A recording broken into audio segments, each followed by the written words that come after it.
Can we figure this out? Yeah, let us know if you can hear us. Holy man. Yeah, we got chat wide open for you guys. Thank you guys for stopping in to watch Descent into Horror Hell's 8th annual Halloween episode. 8th annual, dude. Woo! This is awesome. This is See, happening. This is our first live show. We don't know what the hell to expect. And honestly, you're going to go along on the ride with us. So. Pretty much flying by the seat of your pants. Man. Or we're flying by the seat of our pants, rather. Whatever. And if one of us have to get up to take a piss or whatever, because this is all one take, we're gonna go. So you gotta remember, like if I'm not holding it. Like I said, we are the V. Honestly, you're going to go along on the ride with us. Did we just try to keep it real? Entertainment. I'm hearing the reverb. I'm hearing I am myself hearing a talk. reverb. Yeah, it's kind of weird. I'm hearing myself. If I gotta take a piss. Alright. Let's get it on. So, yeah, guys, we want to hear your questions throughout the show. So, if you guys want to talk about something, ask a question, talk about a movie, do whatever. Hey, man. By the way, I'm Skid Gore, and you are. Ghoul. I think we forgot about that. We are Descent into Horror Hell. This is our 8th annual Halloween show. Thank you guys for watching and tuning in. Take two. Yeah, we're new at this, can't you tell? So yeah, we're gonna kind of get this ball rolling here with recent watches.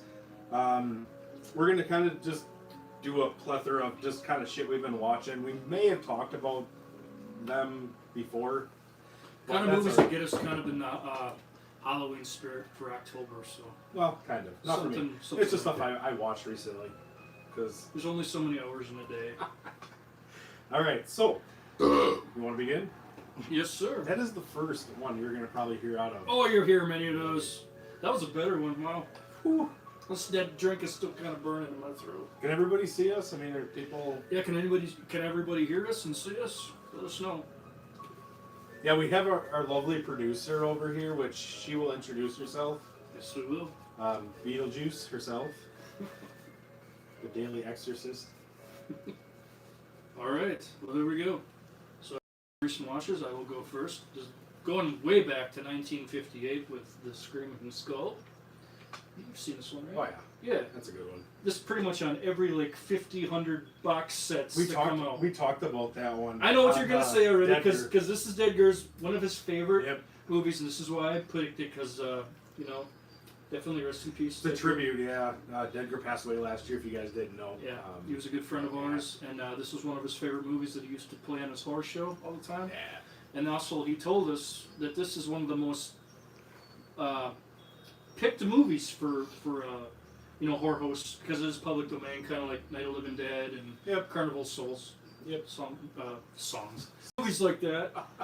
But yeah, The Screaming Skull is a very great film. I think it's very underrated. I'm really glad that Scream Factory put out this really awesome edition of this film because for years I had the really shitty public domain DVD. It had a great cover. Or the movie pack. Yeah, it had a great cover. It's the same cover. But I love that cover. The movie just sounded like shit, man. You couldn't hear the dialogue, you know, you could barely see anything, so they really did a good restoration process on this Scream Factory, which they usually do on older films. That's a Blu-ray, correct? This is a Blu-ray, yes. Yep. Goes in the real world now. I only own like Blu-rays. 10 myself. He's got laser discs, for fuck's sakes, you know. And VHS. We got Ninja Badger saying he's watching from New Zealand. Oh shit! What's hey, going on, man? Ninja Badger. Hail Cheers New to Zealand. you, man. Appreciate you checking in. Thank you very much. Hope you enjoy it and stay around for our buffoonery.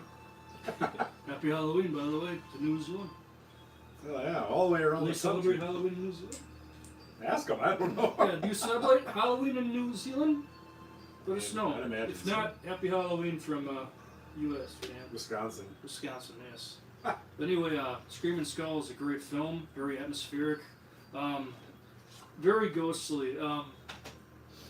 You really feel for the characters in this movie. It's a really good character study, really good psychological horror. No, not gore by any means, you know. Not in the I mean, this is 50s. 50 fucking 8, you know. You're talking about the Atom Age? I mean, I would say, like, put yeah. this on the same pair with, you know, The Uninvited from 44, Love that movie. The Haunting from 63. Old Dark House. Even Well, a little yeah. bit. Parts of it, yes. I would a say, little bit. what's the House by the House on Haunted Hill from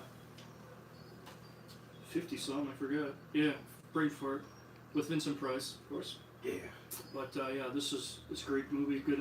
Sorry, Really gets you into the Halloween spirit for sure.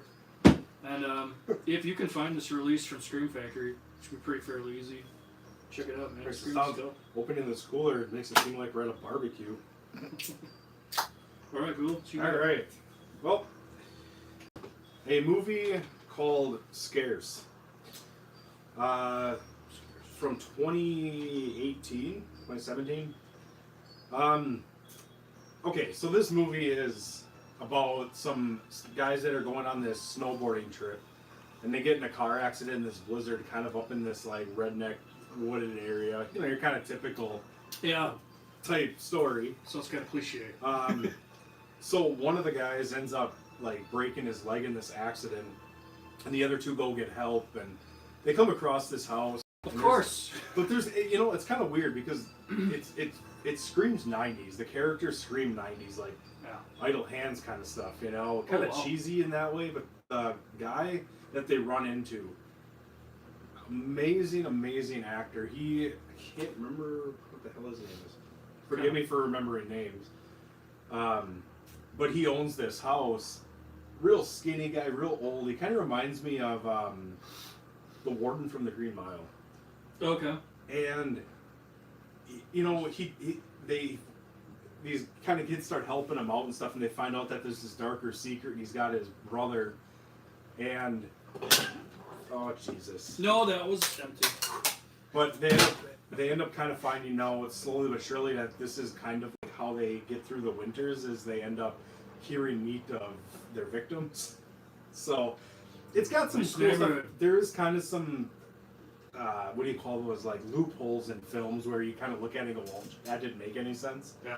But I mean, it's actually really kind of cool. This guy's got this like this big metal mask that he wears, and it's kind of like a Donnie Darko kind of Okay. mask, but it's like a metal But he's not plate. a bunny, not a bunny. No. And you know, and these guys kind of like basically have to survive, and they're like on death's door numerous times. There's actually kind of a cool twist. The reason I picked this movie up was because the special effects are done by a team called the Brothers Gore, which Okay. also did Septic, which I talked about, Shit, yeah, man. or Septic Man. Yeah, Septic Man. Man. Yeah. And I talked about that years ago. Years ago, yeah. And this does just the same. The effects are amazing in this, and it really is not a bad film. It deserves kind of a 5-6 out of 10. What's the gore like? Oh, the gore's great. Like at the end, I'm not going to give it away, but like his brother basically has to like hack up his brother. It's the gore is really good. I mean, I'll have to check it out, man. it really is, and they actually did use actual, I guess, entrails from a meat plant. So it's actual. He did the old George A. Romero Yeah, trick, huh? like actual. I think it was like deer entrails or something like that. So Nice. it mixes very well. Yeah, Day of the Dead style shit. Oh yeah, but it's really not that bad of a movie. The acting, it's not the worst. Some characters are better than others, but Yeah. Scarce. Not a bad. Not a bad What pickup. labels that? This would Please be don't say brain damage. no Critical Mass or Okay. Blood Life Films. Okay. But you know, when Room Words says it's a good movie, well, Oh shit! I actually do have that movie on my shelf. I've never watched it. It's worth a watch. I got it at Family Video. Remember Family Video, guys? I think actually, Rest in peace. unfortunately. Couple shout outs here. We got Pope Papsmear watching from Southeast Texas. Yeah! Pope Papsmear, greatest name You ever. got the greatest goddamn name ever, bro. That is Love so it. cool. Love it. That is We got great. Sun Prairie, Wisconsin. All right. Ninja Badger said they do not celebrate Halloween in New Zealand. Really? What the hell? That makes me a Well, sad. I'm glad we can bring it to you. Yeah, man. And we got Death Church tuning in from Minnesota. Death Church. Awesome. Oh yeah. So, like, just kind of a quick question here. Like, how did you guys find out about us? I mean, we're going away in New Zealand, which is badass. Kind of like, how did you guys find out about us? Was it like, you know, I'm not gonna say Instagram and all that shit. We don't do TikTok, fuck that. But I'm Yeah. saying, like, how'd you guys kind of, you know, find the show, and was We it through kind of Facebook, whatever? It's kind of interesting to hear how you all found us. And Yeah. We really appreciate it, man. That's really awesome. Yeah, we appreciate the support. I mean, we're all around the Taking world. time out of your busy schedule to watch a bunch of idiots talk about horror movies. So, I love it. So That's great. appreciate it, guys. All right, well, let's continue. My next movie from 1962, another public domain. We talked about this many times on the show. Yep. Carnival of Souls. And now we're really going to talk about it. Yeah. Yeah. Herc Harvey. What's crazy is this is his only movie he ever did. He just did a bunch of documentaries after this. And what's really crazy is he really is a great, competent director. Oh, that movie, it speaks for itself. Absolutely. Like, Yeah. you wouldn't have Night of the Living Dead if it wasn't for this. I Dementia don't 13, think. even? Yeah, I think so. Yeah, 62 and Dementia was Dementia's 63, I believe. 63. So it was a year after this. Yeah. So I can see that. Shit, I never thought of it. But, yeah, like, the corpses, yeah, they were pretty much corpses. Like, just, they're not zombies, but they're just dead people. It reminded me It's of a ghostly atmosphere with the pavilion. Oh, God, is that creepy. that The whole music, scene. the music in this movie is just top notch. The man. scene of that, and it always reminded me of White Zombie from 32. Yeah.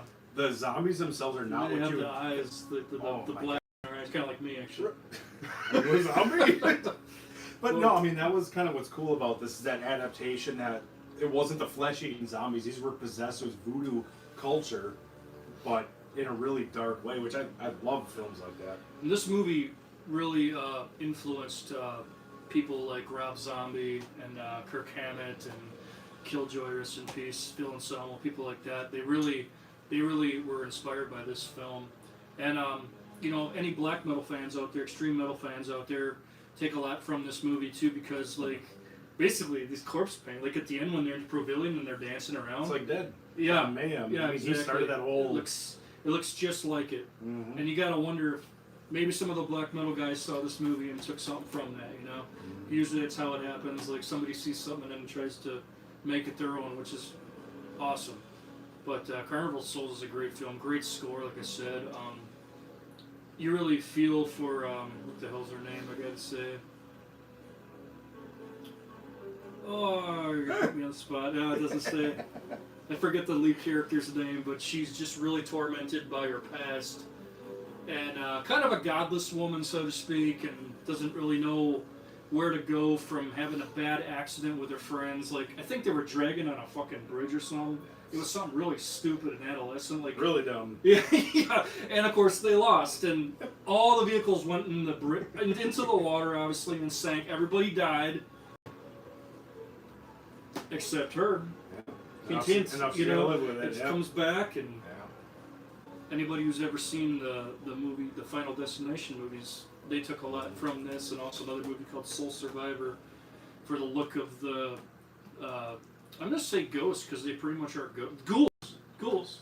Yeah. I was they're not in ghouls. this. Yes, they're ghouls basically, and it's a great film. Check it out. Carnival of Souls from 1962. Yeah. Go what you got. Anything new? Let's see. Ninja Badger says, you know a guy, Paul Wilson. He's my best friend. And he's the one who suggested it to him. Paul Wilson. I don't know Mr. Wilson. Mr. Wilson. No, I don't. It doesn't ring a bell. mean- Sorry, but thank you anyway. That's Yeah, awesome. I mean, it's awesome. I mean, it very well could be, you know, on my Instagram. It could be through Yeah. Facebook.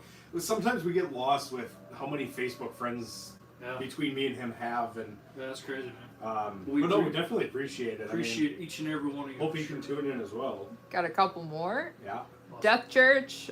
He found you guys from your Unearthed film special. Oh yeah, And that was one of my favorites. And Steve, Expect that's the one that hurt my back, which still to this day eggs me on. he slipped getting a Little Caesars pizza. Yes, before we did the Unearthed Films show, and it's still fucking egging me on to this day. I should have called and sued, but I didn't. He comes over, and this was in wintertime. We got a story. That was the Unearthed Films show. And he went to Little Caesars. Like, I'm just gonna have a pizza. And he comes here, and half the toppings and the cheese are this way. I And he's saved the pizza. And That's he's the- like, I'm like, what the main hell did you thing. do? He's like, I fell on my back, and the whole time we had to stack pillows in the back of him, so it's like propping him up. yeah, But no, I mean, the Unearthed Films one was that was a great one. awesome. That introduced us to the mighty Stephen Byer of Unearthed Films, who we love very much. And I guess he became a fan because of it. Absolutely. Because I remember we went through the whole back catalog of stuff, and I mean, now there's so many more, which means we might have to do a I part think we did two. our favorite black metal albums on that one too. I think it was a double Oh header. shit, I don't remember. Yeah. But I mean, there's a possibly a part 2 because now there's all Oh, these yeah. other Unearthed classics. Definitely. And he's also got, Steven's got another line called Unearthed Classics. They're putting out a lot of good movies like Dark Side of the Moon. That's a fucking great one. The Unnameable, which I've been waiting forever for that film to come out. Everybody has. And he finally put it up. Because I have the second one. Yep, And I have the that was same one. egging me. I have it on VHS, the first one on Same VHS. here. Yeah. But I always wanted them to make a really good version of The Unnameable. And Yep. Steven put it out. So, but yeah, definitely, yeah, that Unearthed one I think opened the portal to a lot of other fans to kind of see, which is really cool. We really appreciate that. So, Absolutely. yeah. What you got? We got another shout out. Sarah said she found out from your special guest. Ah! And our special guest will be joining us shortly. Yes. So, Yes. absolutely. And we have our first question, again from Ninja Badger. Yep. So- Have you guys seen Deathgasm? Oh, Awesome. dude. It is from New Zealand that went Yes. worldwide. Yes, Oh, sir. Oh man, a great film. That movie. My favorite part in that movie is when they're listening to fucking Emperor In the car. in the Yep. car. Yeah. Because I remember when we first heard, we're like, Oh man, we yeah. just started headbanging and shit. But it's still, we always Great gore. we talked about this, that when they're in the bedroom fighting those demons off. I and knew the where first, this. Yeah. first thing he grabs off that table is that dildo. Oh, That's all he has in reach. Funniest damn thing. And he just whack, just hits that. Oh man. But no, Deathgasm is, it's one of those, because we're metal fans, as you know, Absolutely. and horror, and that just combines It was a great best of both combo. worlds. I love Yeah. it. So. And I gotta say something with New Zealand horror. I mean, you guys just have that.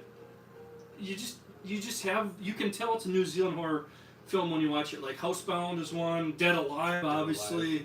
Yep. Bad Taste, Meet the Feebles. Anything Peter Jackson. Anything back in Peter the day, Jackson. You guys just have that humor. I mean, it's just you can't deny it. You know when it's a New Zealand horror movie. Yep. And they're always good. Awesome. Yeah. Housebound is good. I love it. No one will ever love you like your mother. What? No pudding? We're not gonna get started. No. Do Oh, your we were fucking cut. movie. Okay. Got anything else? There we go.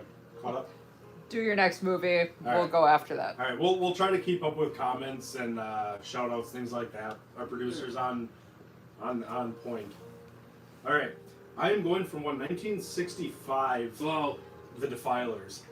Shit. That's an old one. This is on a Something Weird video with the Scum, or Scum of the Earth, which is Very a good. hard movie. That's a Herschel Rob Gordon Zombie. Lewis movie, isn't it? Scum of the Earth. Yes. Yes. Yes. Okay. But I'm doing The Defilers. Scum of the Earth, the Rob Zombie song. Scum of the Earth, God. Yeah. All right. Anyways, The Defilers is a sexploitation film, I guess. We all like sexploitation. Exploitation. See, what's kind of cool about this movie is you got to realize the time this was put out in the 60s. I mean, you're talking the hippie generation. Oh yeah. But this is like two guys that basically kidnap this really hot woman from Scandinavia. Yeah. And she's 20 years old in this movie. And they basically make her a sex slave. Now, if you haven't seen this movie, it can be a little hard to watch. It's kind of like the first time you watch I Spit on Your Grave, you know? It's like, Oh yeah. you see stuff like that, the rape scenes and stuff, and you kind of look at it like, it's a shock. Like It Last really on is. the Last Left on or the something left, like yeah. that. Piss your pants. But, so the Defilers, basically these guys capture this woman, they put her in a basement, basically make her a sex slave. Mm-hmm.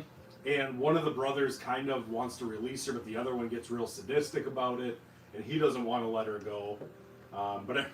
But this is like, you're talking the 60s, there's tits in this movie, like, Oh yeah. you don't ever think that, you know? I think they were called nudie cuties. Nudie cuties. Yep. Because Herschel Gordon Lewis and Dave Freeman pretty much were pioneers of that. Started that, yeah. Yeah.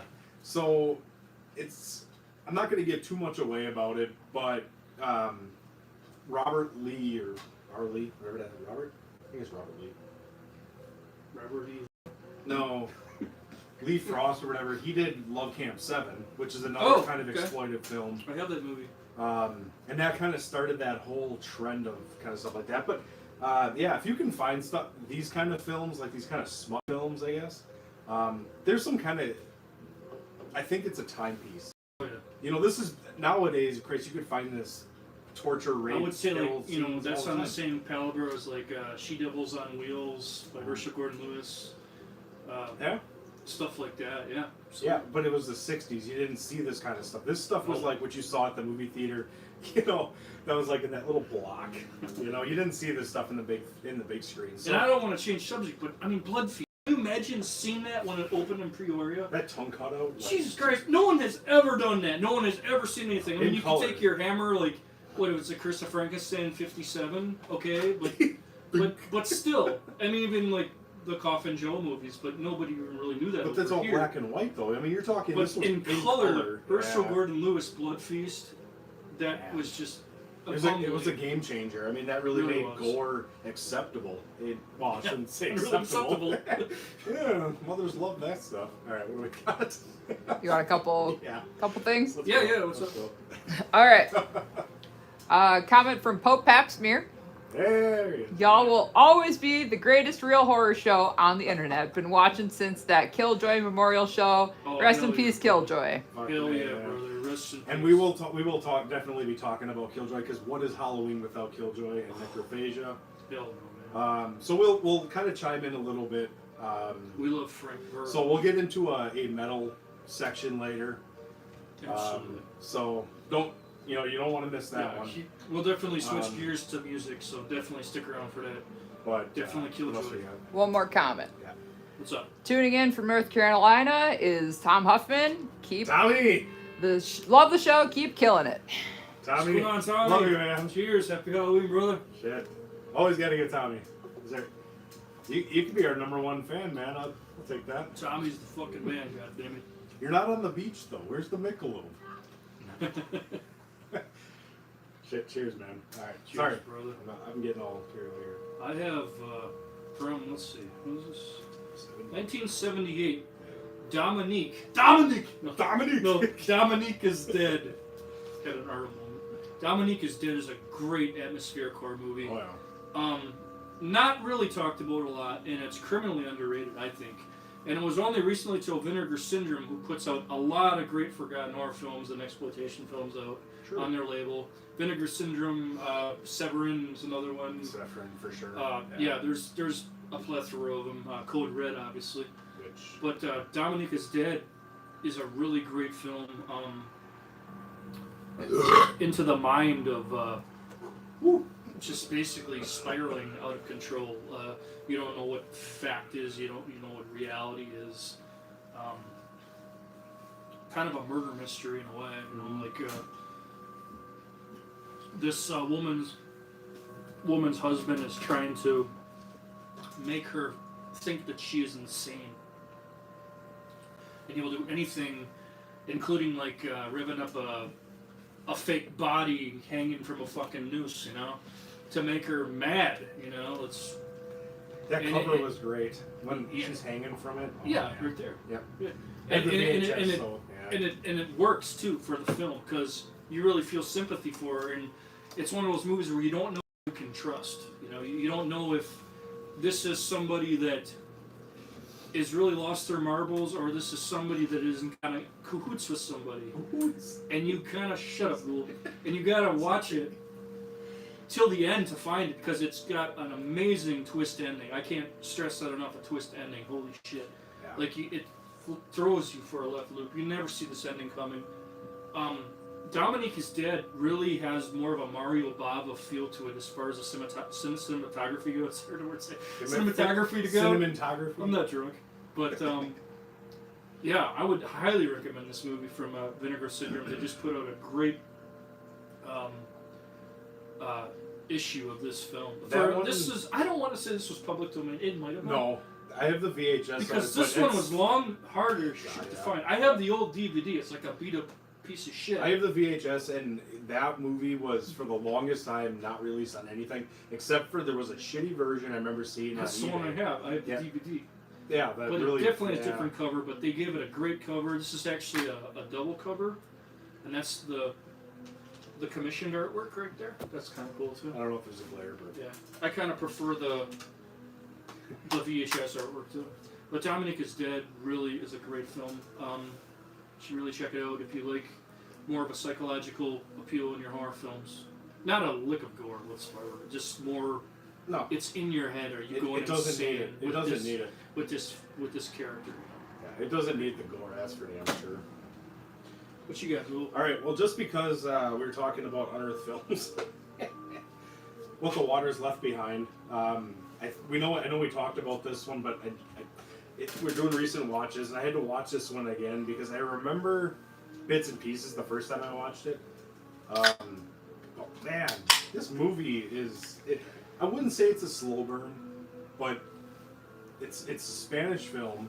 Oh, Spanish. Yeah, and I never seen that one. and his group goes into this town that was 30 years ago submerged in this giant flood, Oh, and all the water, most of the water receded, and it basically became a ghost town. that sounds cool. Well, there's this family that is still there, this like real backwoods family that's very disfigured, and they end up one by one kind of capturing. So it's kind of like they show up, they're shooting all this video, and people start missing, and then they end up finding that there's a dark secret with this family that you find out. Huh. But Does it kind of have a bit of a Texas Chainsaw Massacre Yeah, feel to it? yeah. Because I've read their reviews on it, and they Yep. kind of compared a little bit to Yep, Texas. because there's actually kind of two guys that are kind of like normal, that are kind of like Yeah. voyeuristically watching these people, Okay. but they're kind of normal. But you can definitely tell there's something off about them. And then they kind of they capture these girls and they bring them to this house, and it's kind of a really dark secret, which I'm not going to give away. You guys got to check out What the Waters Left Behind. Unearthed Films, fuck yeah. Oh, Unearthed Films doesn't do anything wrong. The Onetti brothers, I know one of the brothers did the soundtrack, and the soundtrack is fucking awesome Sure. in this. I wish this came out on vinyl. Like, I wish the vinyl records for the soundtracks came Yeah. out for movies like this. Yeah. Fetus, too. But yeah, it's definitely worth a watch. I think this is 2007, 8. This sounds maybe. great, yeah. I actually do not. But I it don't know. definitely has a Texas Chainsaw Massacre feel, like Skidmore said. I just love the family though. The artwork and stuff, like it's Oh, totally, yeah. It's so cool. Yeah. It's very, very creature lost in time kind of feel. So Right on, man. definitely check out What the Waters Left Behind. I'm going to buy that ASAP. Sorry. Sorry. Hey, if you guys Because I remember, have pretty much every Unearthed film, but I do not have that one. it was kind of a fairly It's driving me newish nuts. one. Yeah, I know. I gotta buy it. You got anything? You want to take a question? Yeah, what's up? Let's do one before. Ninja Badger. What do you consider the golden decade for horror and the golden era for metal? Oh, Ooh. shit. Oh man! Wow. Go first. There's a topic. Go first. The decade for horror films is the 80s. Now, I say this because 1980 and 81 had so many. I mean, if you were around in 1980 and old enough to get in these films, I was born in '83. yeah, well, I'm 39. I'm How old are you? 80. I don't want to talk about it. I'll be 35 years old. I would say the 80s because you're talking. There were generations before that transcended, and really, every generation got more and more. I wouldn't say brutal, but it got the ideas. You had the Satanic Panic of the 70s, Yeah. stuff like this. But I think the 80s. You got also. Really? That's where the special effects came into play Yeah. too. You got the Rob Bottin and the Rick Yep. Baker Monster Maker and John Carl Buechler. I mean, you got so many You just great. you Tom had, Savini, you obviously. had so many characters that were built in the 80s. Yeah. And, Michael Myers obviously 78, but I mean, some people would consider it, pretty much the 80s. Mm-hmm. But I think the 80s just had so much with the special effects getting better, the creature making got better, the gore was there, but there were also really good films. So I Yeah. would say the 80s, there was so much, and especially the shot on video films that came out, like Killing Spree and just all Yeah. that stuff. I mean, they're Video just- violence. Video violence, Video Dead. I mean, just all that shit. Like, there's so much cool stuff, that came out in the 80s. But Shit, yeah, man. I horror can't. for you? I can't. No, music no. Yeah, so. Well, give me your horror one. Oh, horror? Okay. Man, 80s is close. It really is. Like, that's a hard one, but I'm gonna go with 70s. because That was a close second. yeah, it has to be a close. Why don't you go to the 90s? Come on, Idle Hands. There are some good Scream! Wishmaster.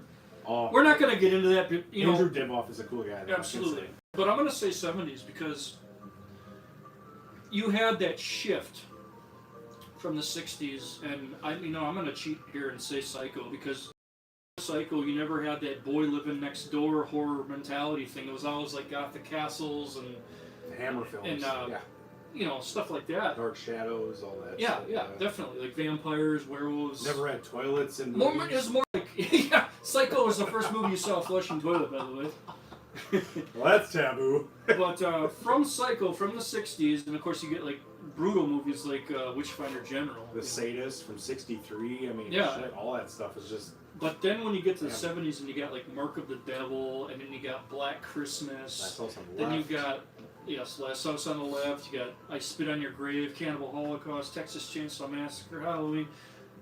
Did I say Cannibal Holocaust? That was 80. Yeah. That was 80. 79, 80, whatever. That's what I'm saying. It's a Halloween. Even story. Zombie, like Lucio Fulci. 79. But Fulci somebody it was Zombie. released here, I think, in 80. I mean, you could also Yeah. go back to '68 with Night of the Living Dead, but I'll say Dawn of the Dead. You know, just Yeah. and that brought Tom Savini, even Martin. You Martin. know, Martin was Damn it, Martin. Martin was like one of Tom Savini's, or even if you want to go further than that, Death Dream and Deranged. Those are all '70s. Yep, 74. And Tom Savini really solidified himself in the '80s, yes, but he got his push and his name out there in the '70s. And the thing about the '80s too is that's when Fangoria started. You know, Tony Timpon started Fangoria. Actually, no, I fucked that up. He wasn't there at the beginning. I'm sorry. Anyway, you know what I'm saying? Yeah, I fucked it up. He wasn't the editor right away. Sorry. Starlog / Fangoria started around the '80s, and that really brought a lot of these movies to light. But I'm gonna go with '70s because just the debauchery and the nihilism of the time, and you know, The Satanic you Panic got with them. the Satanic Plenty of Panic. that. Like you got movies like Elicarda, fucking Exorcist. You know, and you got some creepy ass movies like The Changeling and Black George Christmas. C. Scott. Yes, and Great movie. obviously Texas Chainsaw Massacre, obviously. you more could people you know. could even say like When a Stranger Calls, like the first Oh, that 10 movie's minutes of that creepy. fucking movie, the original. That movie's not creepy. not the remake. The remake is terrible, just scary because of how terrible it is. But the original, he knows you. When a Stranger Calls is just absolutely horrifying. And then you got, like I said, you know, you got movies like 3 on a Meat Hook. Oh, man, there's just so many from the 70s, but 70s and 80s, as far as I'm concerned, for horror, Was the that's pinnacle. pretty much what I dwell on. And even movies today that come out, and There's some and good ones. I love the Terrifier movies. I would say and in the stuff like last- that, but they take so much from the 70s Oh, yeah. and 80s because of the whole slasher boom, you know? I would say the last 10 years, even 15 years, we have gotten actually a lot of really good films. Hereditary, And even like Shudder now, when they're Yeah. putting out these films, The Witch. some of them are really good. So I mean, there's the horror films are still there. You got to search for them. But let's get into the metal part of it here. Do you want to save the metal part for later? We can do the metal part. It's a one question. There you go. Okay. Best decade for metal. Oh my God. Okay. No, I'm not I gonna. already sit- know mine. Well, I'm not gonna sit there and go 80s because 80s seems to me like a cop-out because it's where all the bands that we love, extreme metal, started. I am, however. Yeah, well, you can have it. I, however, am gonna take the 70s. See, now we're gonna flip-flop. Okay, let's see what you're We're doing here. flip-flopping. All right. And the only reason is because I grew up on classic rock. And I grew up with bands like Mountain and Sabbath. And, I mean, even crazy. You can even talk, like Pentagram. Foghat. Pentagram. But, you know, bands like that. Like, I grew up, you know, with that. And that was kind of a Deep precursor.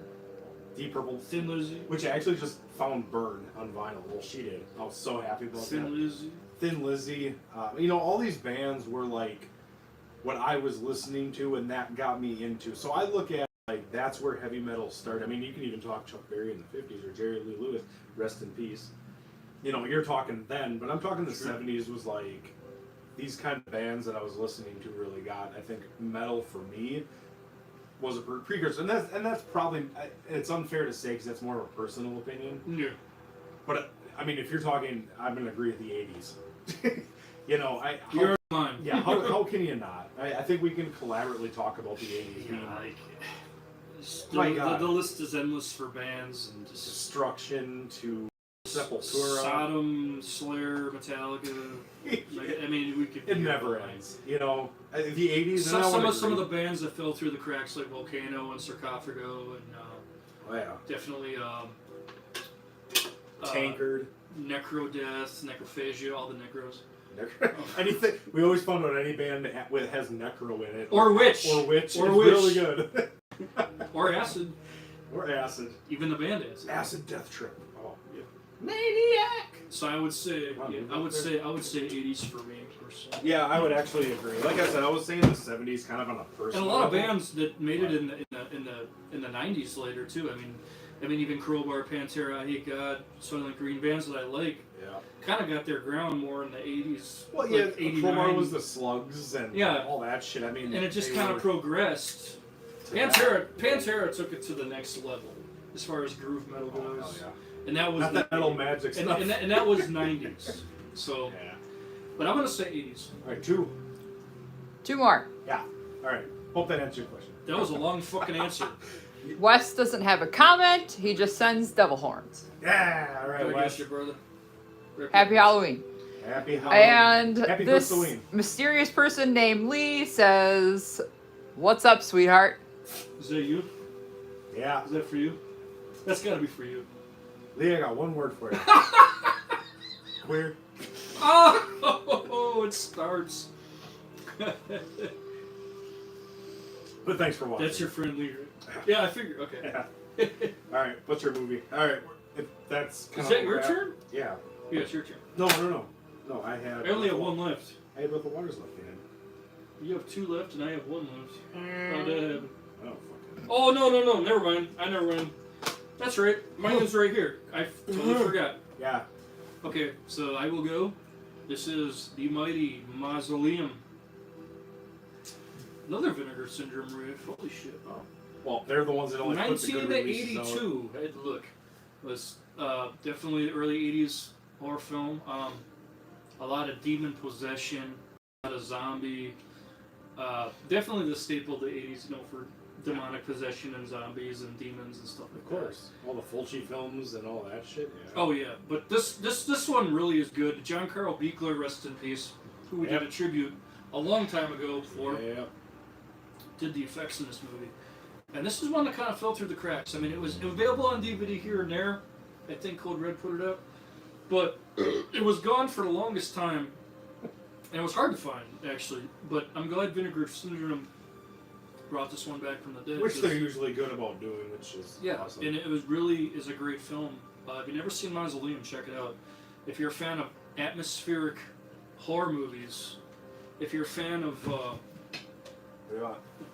if you're a fan of Sorry. atmospheric horror movies, Our guest needs a drink. I would say it's What do you need? pretty damn bloody. You know, you got Herschel, Do you need? John Carl Buechler who did the Do effects you need a for bottle? I think so.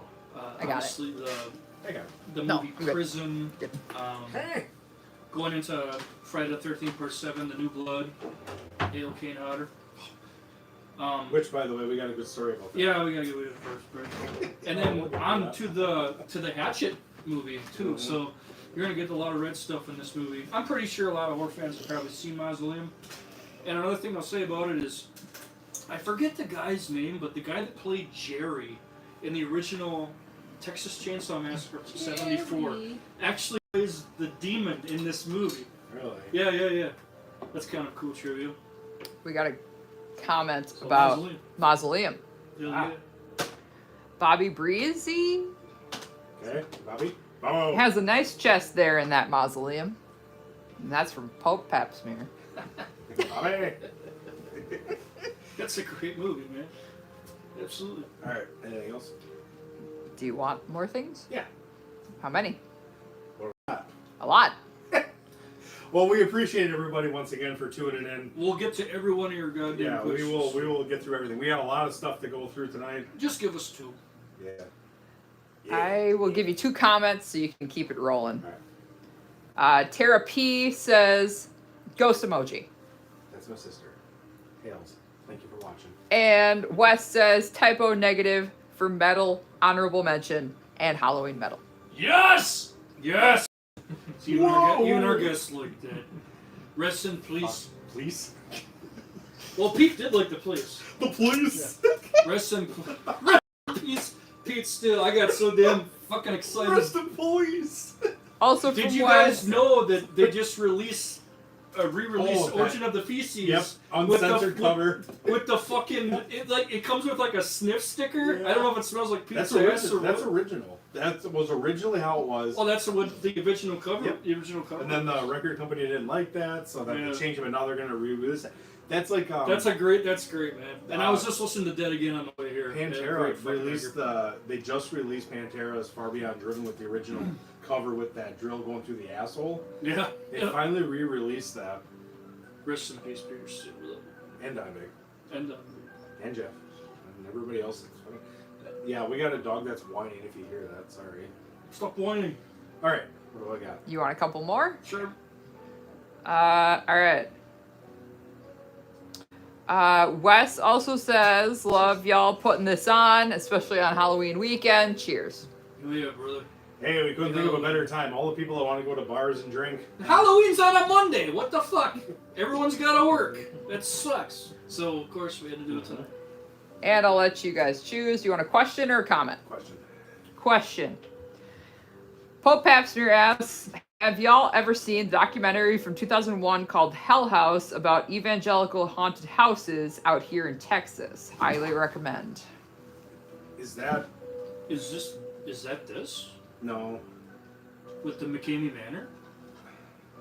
That's McCamey- Haunters. That's the scare though. Yeah. No. I also have. Is that a local release? I also have Hell House LLC. That's a movie. That's a pretty good movie, actually.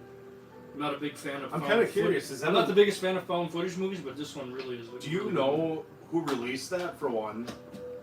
And Yeah. is it a local release or is that something? Because I honestly, finding stuff about like haunted houses and haunted attractions stuff, documentary is really cool.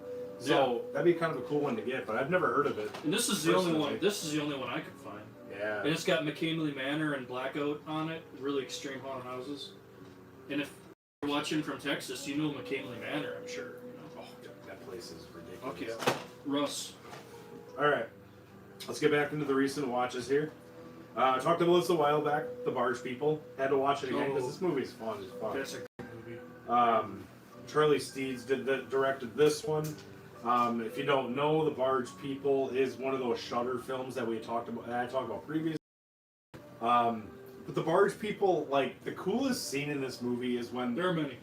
there are many, but is when they hit that boat when they're on the they're on the river, and those people, they're mouthing off to them, and eventually those people board their boat, and there's this whole like You ain't kidding. and there's this whole like what's the word interaction between them, I guess. Yeah. Violent interaction, and then all of a sudden these barge people like break on board, and then they have to kind of survive together. They're like those mutant, like Oh my Michael God. Berryman But style. and the cool thing is, what I love is its practical effects. Yeah. Me and Skidgore preach over and over and over and over again about practical effects and how I think they're so much more effective. Fuck CGI.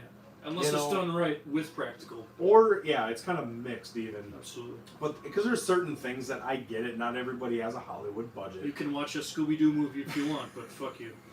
Well, that's all animation. That's not fair. I would rather take Barge People.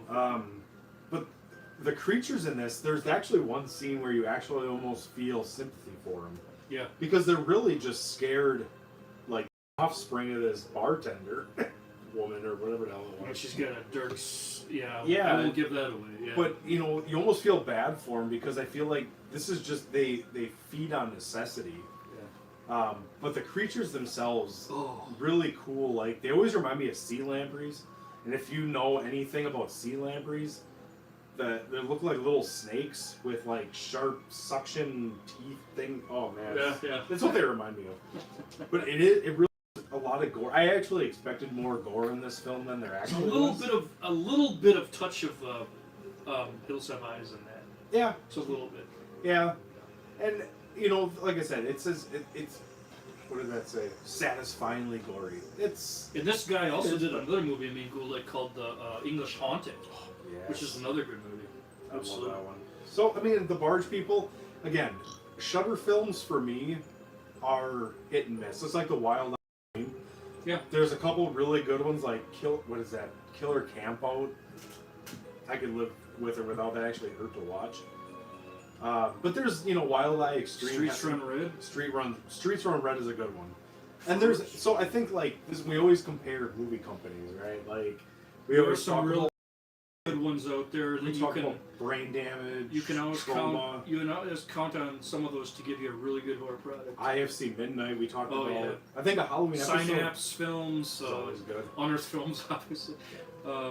Yeah.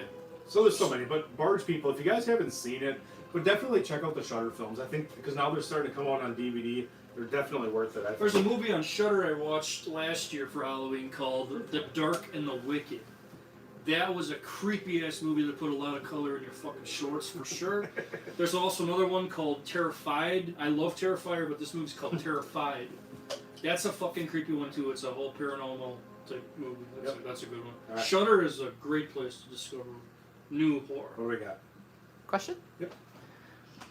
Ninja Badger asks, what are your thoughts on the giallo genre, and do you consider it a precursor to the slasher? 100 Yes. fucking percent. Oh, absolutely. Mario Bava, Dario Argento. Hell, Oh, there was, I don't know the director of the Spiral Staircase from 45, I believe, but Yeah, there's certain totally. aspects of that fucking movie that Yes. total giallo, absolutely. I mean, you're talking. But at first, true giallo, I would say, what was it, like The Girl That Knew Too Much by Mario Bava? Or was it Blood and Black Lace? I know Mario Bava. Blood and Black Lace, yeah. But Mario Bava, I That was think, 72, 73? 60s. 60s? Oh, 60s. Was fuck it 60s? yeah. Easily. And then, But of I mean- course, you got to throw Alfred Hitchcock's Psycho and Michael Powell's Peeping Tom in there as well, I would Yep. say. Or What the Peeper Saw, that was another one that. Yeah, there's. Yep. I would definitely agree with that. Absolutely. They're definitely Yeah. a precursor to slashers. I mean, you're talking even the early like Klaus Kinski, Jack the Ripper films are not giallo in the retrospect of foreign I think films. that was a Jesse Franco movie. Jess Franco, yeah. But I mean, even like the Jack the Ripper films of the 70s and even 80s, early Any 80s, movie where you have a guy with a glove leather glove and like the a OJ a glove. first. If the glove doesn't fit, you must have quit. Exactly. Any movies where a killer's wearing a glove, Has a knife. has a knife, And and, there's and a lot of a shadows. POV shot, Yeah. maybe. Yep. Like you see the killer's point of view. Yep. I think There's so many.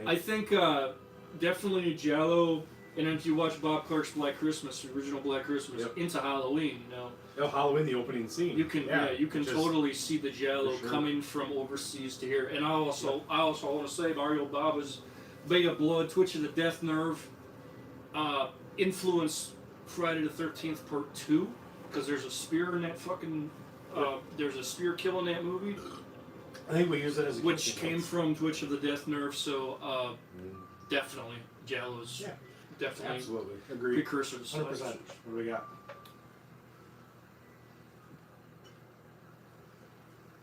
Oh man, we got a lot of stuff. All right. You want a couple questions? Yeah. That's cool. All right. Let's see. Eric asks, who was more dangerous, Gacy or Dahmer? Dangerous? Garfield. Who was more dangerous? Ooh. Oh, dude, that's Gacy hard. or one. Dahmer? I would say Wow. I would say Gacy because he had more of the means. He had the business, and he had Contractor company. he had more. I think more of Yeah. because you go to bars, you're dealing with like alcohol, and it's a little bit different. That's a good Gacy dealt with something that was real life. He was hiring these boys and having them over, and that was more ballsy when they were sober. And you do the handcuff trick. Too. Yeah, Like, I mean, there was more. I think Gacy that he was a very smart politician, just a family man. he's get a picture Married with Rosalind twice. Carter. Yeah, so You know? I think Gacy, because of that, because he dealt with things a little bit more real. Dahmer kind of used alcohol as a catalyst to what he did. Very, very nicely put, Cool. I would have to agree as well, because... Degree. Degree? Agree as well, because, Gacy was a ruthless son of a bitch. Like, he would hold kids underwater and just show them the rope trick. And just, call it a game. And Yeah, call it a game. He obviously was a pedophile. Dahmer, on the other hand, he had to get inebriated before he killed because he didn't enjoy killing. He wasn't. That's a debate there. I mean, if you kill that many fucking people and you say that you just want them around to make sexual zombies or fucking you're alone and you need corpses to fuck in the ass, whatever. Whatever. Well put. It's a Milwaukee thing, I guess. But anyway. Whoa! We love our Milwaukee friends, all Yes, right? we do love our Milwaukee friends. Jeez. But I'm just saying, no, I'm just saying, it's just.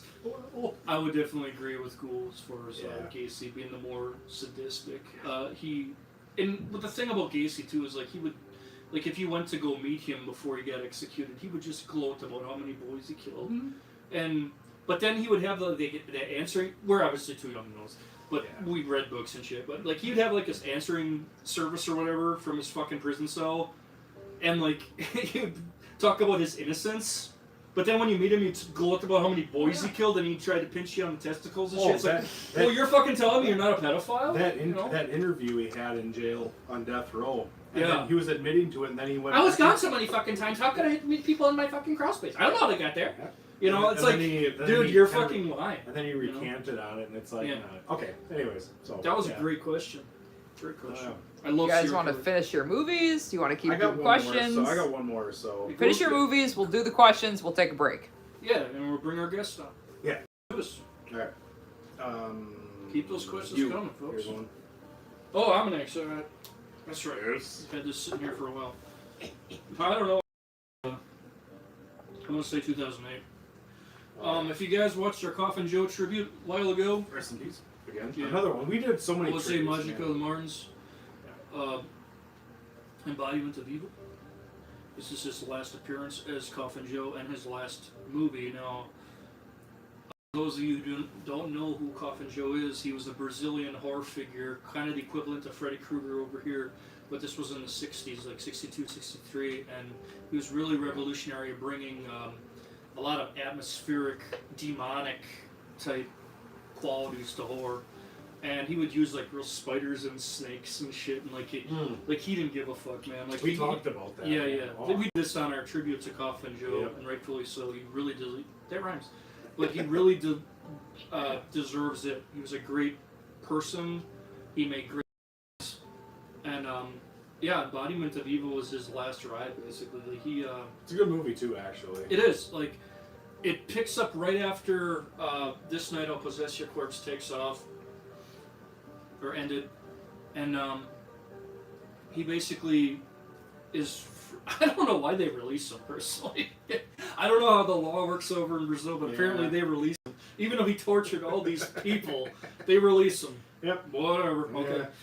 That's a little far-fetched, but they release him into the general public, and the general public is not very happy. No. So they have a bunch of henchmen, it's like a witch trying hunt. to find Joe. It's a witch hunt, more or less. But Joe and his servant have these henchmen, these more youthful people, a lot of hot chicks, by the way, but a lot of people that will do his evil bidding, they torture people. There's a scene where, they stick a person in a barrel full of snakes and acid. Well, you must love that. Yeah, and then there's What was that? What was the one? Then there's a scene where they tear a tattoo off somebody, literally tear a tattoo off it. The gore in this movie is really fucking amazing. And like I said, if you know Jose Magica Martin's Coffin Joe, I'm pretty sure you probably know Embodiment of Evil, but this is a great film. I learned about this character through the late great Frank Pucci, Killjoy, Necrophagia. Mm-hmm. And yeah, I would definitely recommend Embodiment of Evil. Definitely not your mother's horror movie. We gotta say, Wes, here's a shout out to you, Coffin Joe. Absolutely. Now you know where it comes from. All right. I'll do this one and then we'll go through shit. Yeah, what you got? All right. Of course, we were talking about Tom Savini before, 1981, Oh, The Burning. shit, yeah. We talked about this before. Cropsy. Basically starts off, kids want to play a prank on the groundskeeper of this camp. I would say. Lighting them on fire accidentally. Oops. Gotta have a bad time. And he seeks revenge on the campers. We had the kill scene in the canoe. The raft scene. The raft. No, there were canoes. Well, it's called the raft scene, but Yeah, canoe. But always the funniest thing, Jason Alexander, very young Jason Alexander. With from hair. Seinfeld, With hair. from Seinfeld. Holly Hunter's in it. Oh yeah, so many.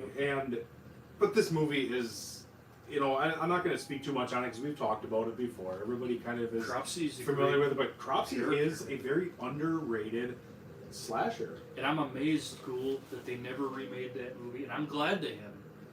Oh, this one deserves to just stay in the 80s Yes. where it belongs. They haven't made that or Madman. And both of Madman is also on the same part of that because it's a camper type slasher, This thing should probably go for like $500 on eBay because all these people that always have to say something's worth something because the director dies or like Clown House went up like tremendously. Clown because- House, that's a whole other topic because there. because the director was a pedophile and did all that Yep. shit. Well, Harvey Weinstein produced this. Yes. This thing should be worth $500. Yeah. I'm just kidding. And Scream Factory put out a great fucking Blu-ray. Yes, of that, they did. But which I don't really care for the MGM cover, but I had that one for the longest time. yeah, I don't care for it, but because I know there's a really cool one where it's got Cropsy in that, And, where he's got the shears. yeah, I and love of course that part. that's such a great murder weapon in that movie. And I also got to say, when we're talking about Tom, like just his earlier shit, like Martin, Deranged, Death Dream, Dawn of the Dead, Friday the 13th, The Prowler, Burning. Everything, you name it, yeah. Fuck, dude. There's so many great Creep Show. There's so many great moments. All right, what do we got? Susan, Couple question? comments about what Ghoul just talked about. Meh. That's Death Church says, love The Burning better than any Friday movie, in my opinion. Ooh, it. And Ninja Badger agrees. okay. And it's- Pope Pap Smear says Cropsy deserved a franchise. Yes, Yes, I said agree. that in the last one Yes, too. I agree. I said that in the last one too. He did. He But did. now, would you call it that The Burning, or is it like Hatchet, where you call it Crowley? Like, how would you And the fact Hate that the that. character, spoiler, the character dies. dies? Yeah, twice, kind of. But yeah, I get Really it. bad No, head wound. that character. Well, that's the thing. I always think like Cropsy's a Michael great Myers, character. Michael Myers, and Jason and Freddy. They were all kind of like supernatural characters, in a way. And this, I feel like Cropsy could have had that. He could have been a supernatural type. He just got burned and he Yeah, got in a mental it's just- asylum, broke up. I'm gonna kill Yeah. people. And, You know? and it's like, So, I think very that true. very well could have done it. We talked about The Burning being a one-off. They don't need The Burning 2. I think Madman Mars was a supernatural, wasn't he? I think Who? he was, because he was like hanging around in trees and shit. Who? Madman Mars from Mad Men. Oh, I think he was. sure. I know Pieces guy wasn't No. supernatural. No. Even though the ending, like, okay, we're not gonna go there. No, but bastard. No, we're done. But no, I mean, I get it. I really do think. I mean, what would it be like? It'd be a great franchise. What did they come up with? Like The Burning 2018, still burning? I don't know. Just yeah, I agree though. Cropsy could have been one of those characters they could have done, but it's like a double-edged sword. I agree they could have done something with it, but at the same time, I'm happy they just kept it as what it is. And I have Yeah. that original Fango with Cropsy's face on it. It's got a Tom Savini interview in it. Yep. Yeah, that's just a great character. For sure. All right, what else we got? Couple more things. All right. Both Tara and Eric say, we want to see you guys do the Rocky Horror Picture Show dance. No. Yeah.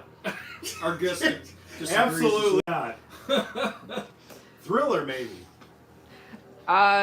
Question from Ninja Badger. You're What going fucker. What do you think of CGI? Oh, Oh, we already went off. Here on we They, this. go. hold on. They prefer practical effects and find CGI hard to take. CGI, we talked about this before. CGI has its place Yes. in certain aspects. If it's a film that's completely CGI, bullshit. It's a cop-out. Why do you need CGI? No. They did this in the 50s, 60s, 70s, and they created effects and creatures, and we talked about all to Beekler to I think Dick if, Smith. I think to if you it's name done, it. if I think if it's done right, like for instance, like, Jurassic Park, the original Jurassic Park. It's a perfect example there. Yep. You put the Thing, Rob Bottin's effects against Jurassic Park, they both look amazing. Yeah. But then when you watch like Sharknado or something Yeah. cheap like that. Yeah. But if it's done right, where you have practical effects mixed in with CGI, Or it's very minimal. yeah, you can Yeah. you really can get a good product as far as a horror film goes. But Yep. as far as overkill is, for CGI, No. I don't know. I know it's cheaper for studios to do, Yep. but you don't have to hire somebody. practical Basically- effects for me, And time. I see as an art.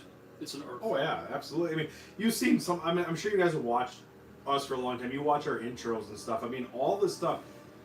You know, I'm a computer guy, but I'm not going to sit there and try to make a bunch of. I mean, except for when I chop your hand off. We have that really bad blood splatter. I do remember. Other than that, you know, yeah, it's an art. It's something that like Something you that want to use. see, and I think that's when I saw. I remember watching. Oh shit! What was the movie? I think a perfect example would be like if Pumpkinhead came out today, and it Oh, God, was yeah. and it was CGI. I mean, Stan Winston created a fucking true goddamn character in Pumpkinhead, Yeah. and it just even Rob Bottin in The Thing, like you would. It pays to have an actor act with something physical. I think you get a better performance out of them Mhm. personally. I mean, if you're on a green screen, you know, you can pretty much do whatever. You know, the monster's coming, you know. Well, I mean, think about it. but if you have an actual character in a scene with you, like the kids with the T-Rex in Jurassic Park, we have a T-Rex. yeah, I mean, that is just phenomenal. And then So, Pumpkinhead, I want to. yeah. I have another example, which is actually CGI is not all when bad. he was bringing up the green screen. Think about Texas Chainsaw Massacre in '74. Now, if you've ever watched the behind the scenes, they literally sat in a shack in the Texas heat in the middle of summer, and shit was rotting, the meat and everything else. Wasn't a very fun time. Now, could you tell me if they had, like, if they went to some, you know, the Caribbean or something and put a house in the middle of the beach, you know, where it was 60, 70 degrees, but gorgeous out, and, you know, they had air conditioning and everything, you would get the same effect from Marilyn Burns, you know, in this film? Yeah, the performances. Like, I mean, the whole thing is, it's like, movies back then, they put people in elements, in costumes, in makeup. I mean, Freddy Krueger, Christ. Look at the real burn victim we had in that debacle of 2010. We're not Compared gonna- to, we're not like, gonna go there. No, but compared to, like... or the Fog remake. We're not going to go there either.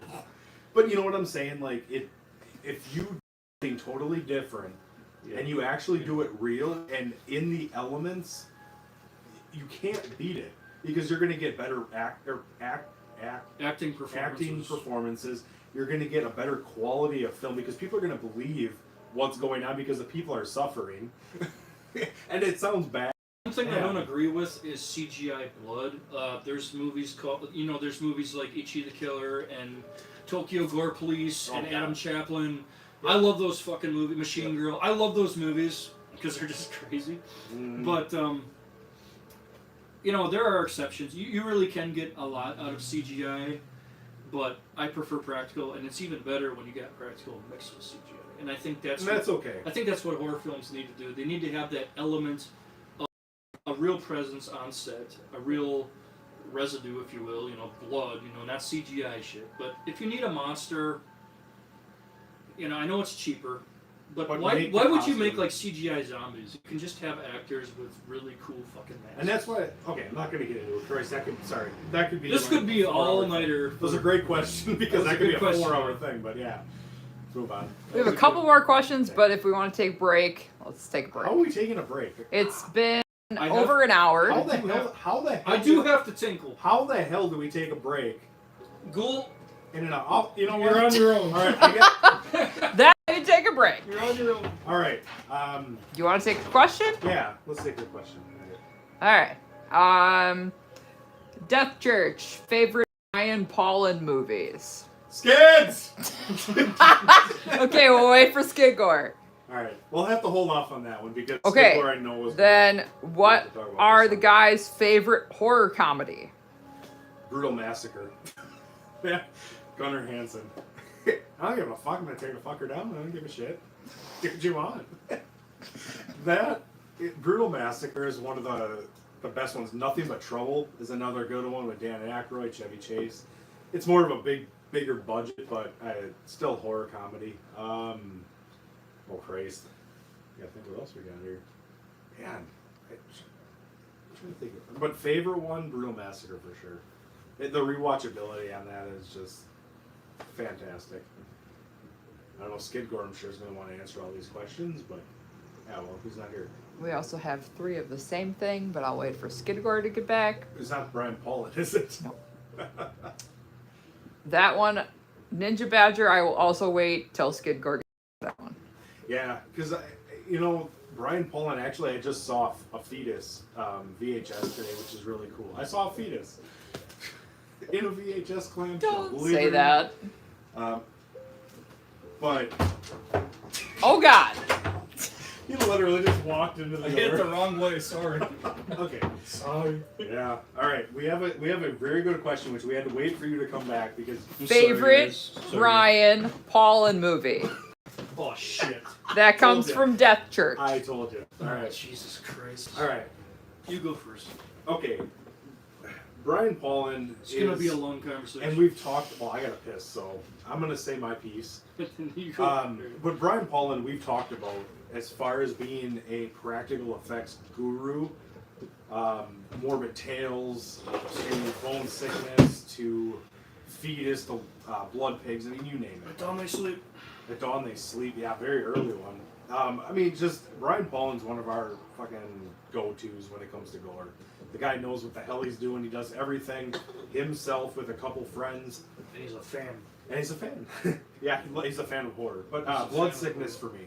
I love Blood Sickness. Or Bone Sickness, not Blood Sickness. sorry. Blood sickness. Bone Sickness. Because I love zombie films. I love practical effects zombie films. And the gore is just phenomenal in this. And Death- it's very, and That was my first Yeah. introduction to him. it's very real. What happened? Death Church just said the practical effects conversation made me ask this question. Paulin is proof you never need CGI. And we even talk about Stephen Byro, who is very much as well when he directs films like the Songs of Solomon and shit like that. Lugosi, knock it off! Goddamn dog. We got a van back there. Yeah, we got a dog scratching at doors. But no, I mean Stephen Byro when Marcus Cook. I mean Jesus Christ, you're talking Fred Songs, Vogel. Fred Vogel, all these guys like just amazing because they don't rely on that, and that's what we love about all them guys. So, but Brian Paulin for sure, in the extreme over the top gore, is probably one of the best. But Bone Sickness for me, because I do love zombie films, I love that real feel like you're actually there, like it's almost like your neighborhood backyard. And what him and Rich created too, like even doing Yeah. their own stunts and Yep. just you feel it, man. Like it's a really It's a really good modern zombie movie, Mhm. and at that time, I think that movie came out like 2002 maybe or something. 2004. I don't know. Yeah, I think so. 2003, 2004. And back then, it was all about running zombies. You know, like 28 Yeah. days later and all this shit, Well, they which I do like, by the way. yeah. But I prefer my zombies to run, To run walk slow. slow because I think They're jogging. I think it's shut up, Ghoul. Go piss. All right, I said my piece. I'll let Skidgore talk for an hour. One thing about that Bone Sickness movie, that there's a part where a zombie gets the edge of a door right in the face, and that is such a great effect. I love it so much, and I love that movie. It's got a little bit of you can see Brian's influences, definitely Dawn of the Dead, the Crazies with all the crazy guys in the white masks and shit. That's hard. He's made so many good movies. Fetus is pretty much the one that kind of really put Bone Sickness, I would say. I love Cryptoplasm. This is hard. Blood Pigs is great. Fuck, this is hard, man. The new movie he just put out, Septic, is great. I'm probably going to have to say my favorite Brian Pollin film from Morbid Vision Films is...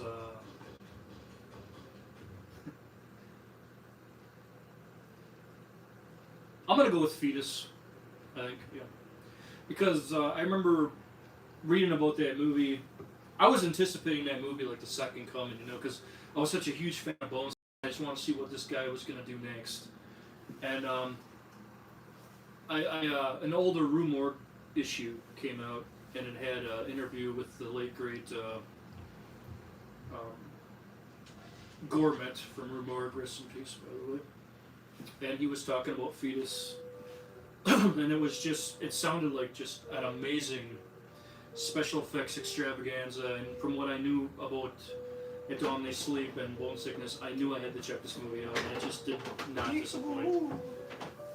It just not disappoint. So I'm gonna have to say Fetus, and there's a scene in Fetus too where this guy just takes this fucking knife and scrapes the flesh right off his arm, and you can see the flesh like when just he's sitting in the chair. Oh, dude, you know what I'm saying? Like fucking just. Oh hell yeah! It is so realistic and so disturbing. And the thing also is Brian Pollin is actually a really good actor. Yeah. And when his wife croaks, that sounded bad. But when his wife croaks, Jeez. you really can see his downward spiral Mm-hmm.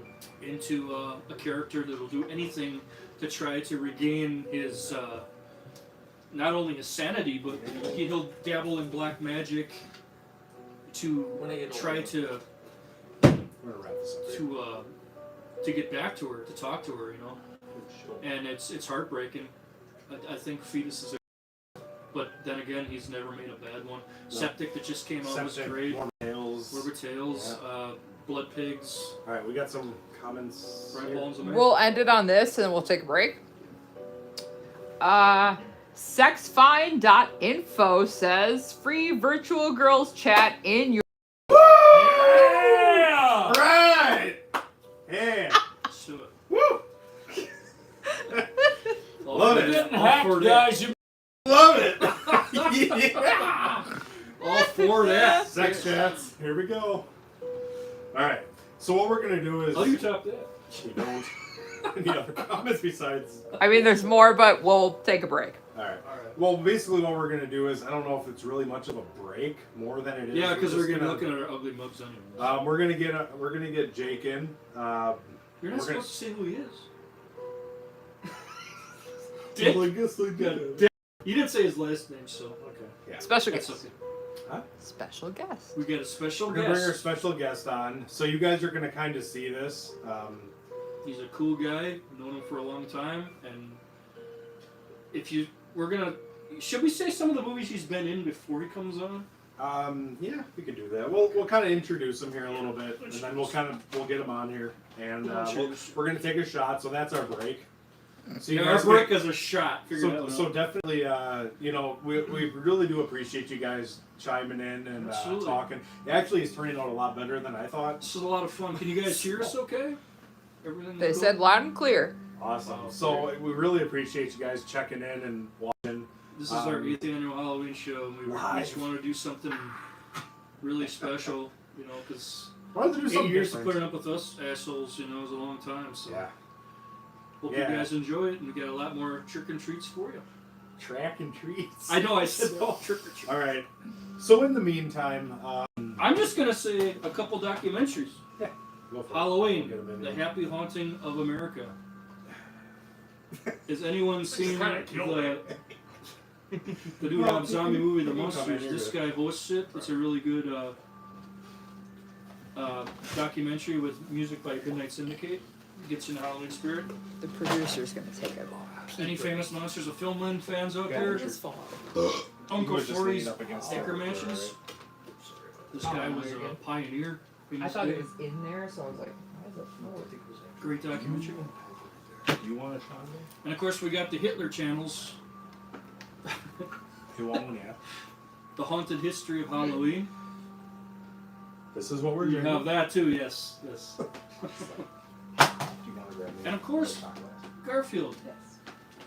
Everyone loves Garfield's Halloween, right? Oh hell yeah! When he's got the pirate Halloween sword. Adventure. Dude, seriously, let's talk a little about that while he's getting over it. What? So, like, that fat fucking dude in the house when Garfield and Odie go in there, Yeah.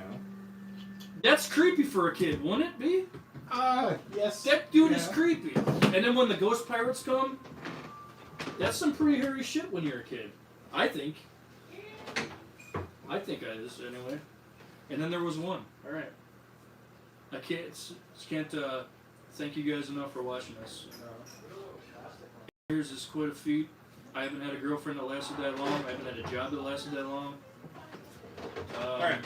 I haven't had a band that lasted that long. So this is really cool. Good God.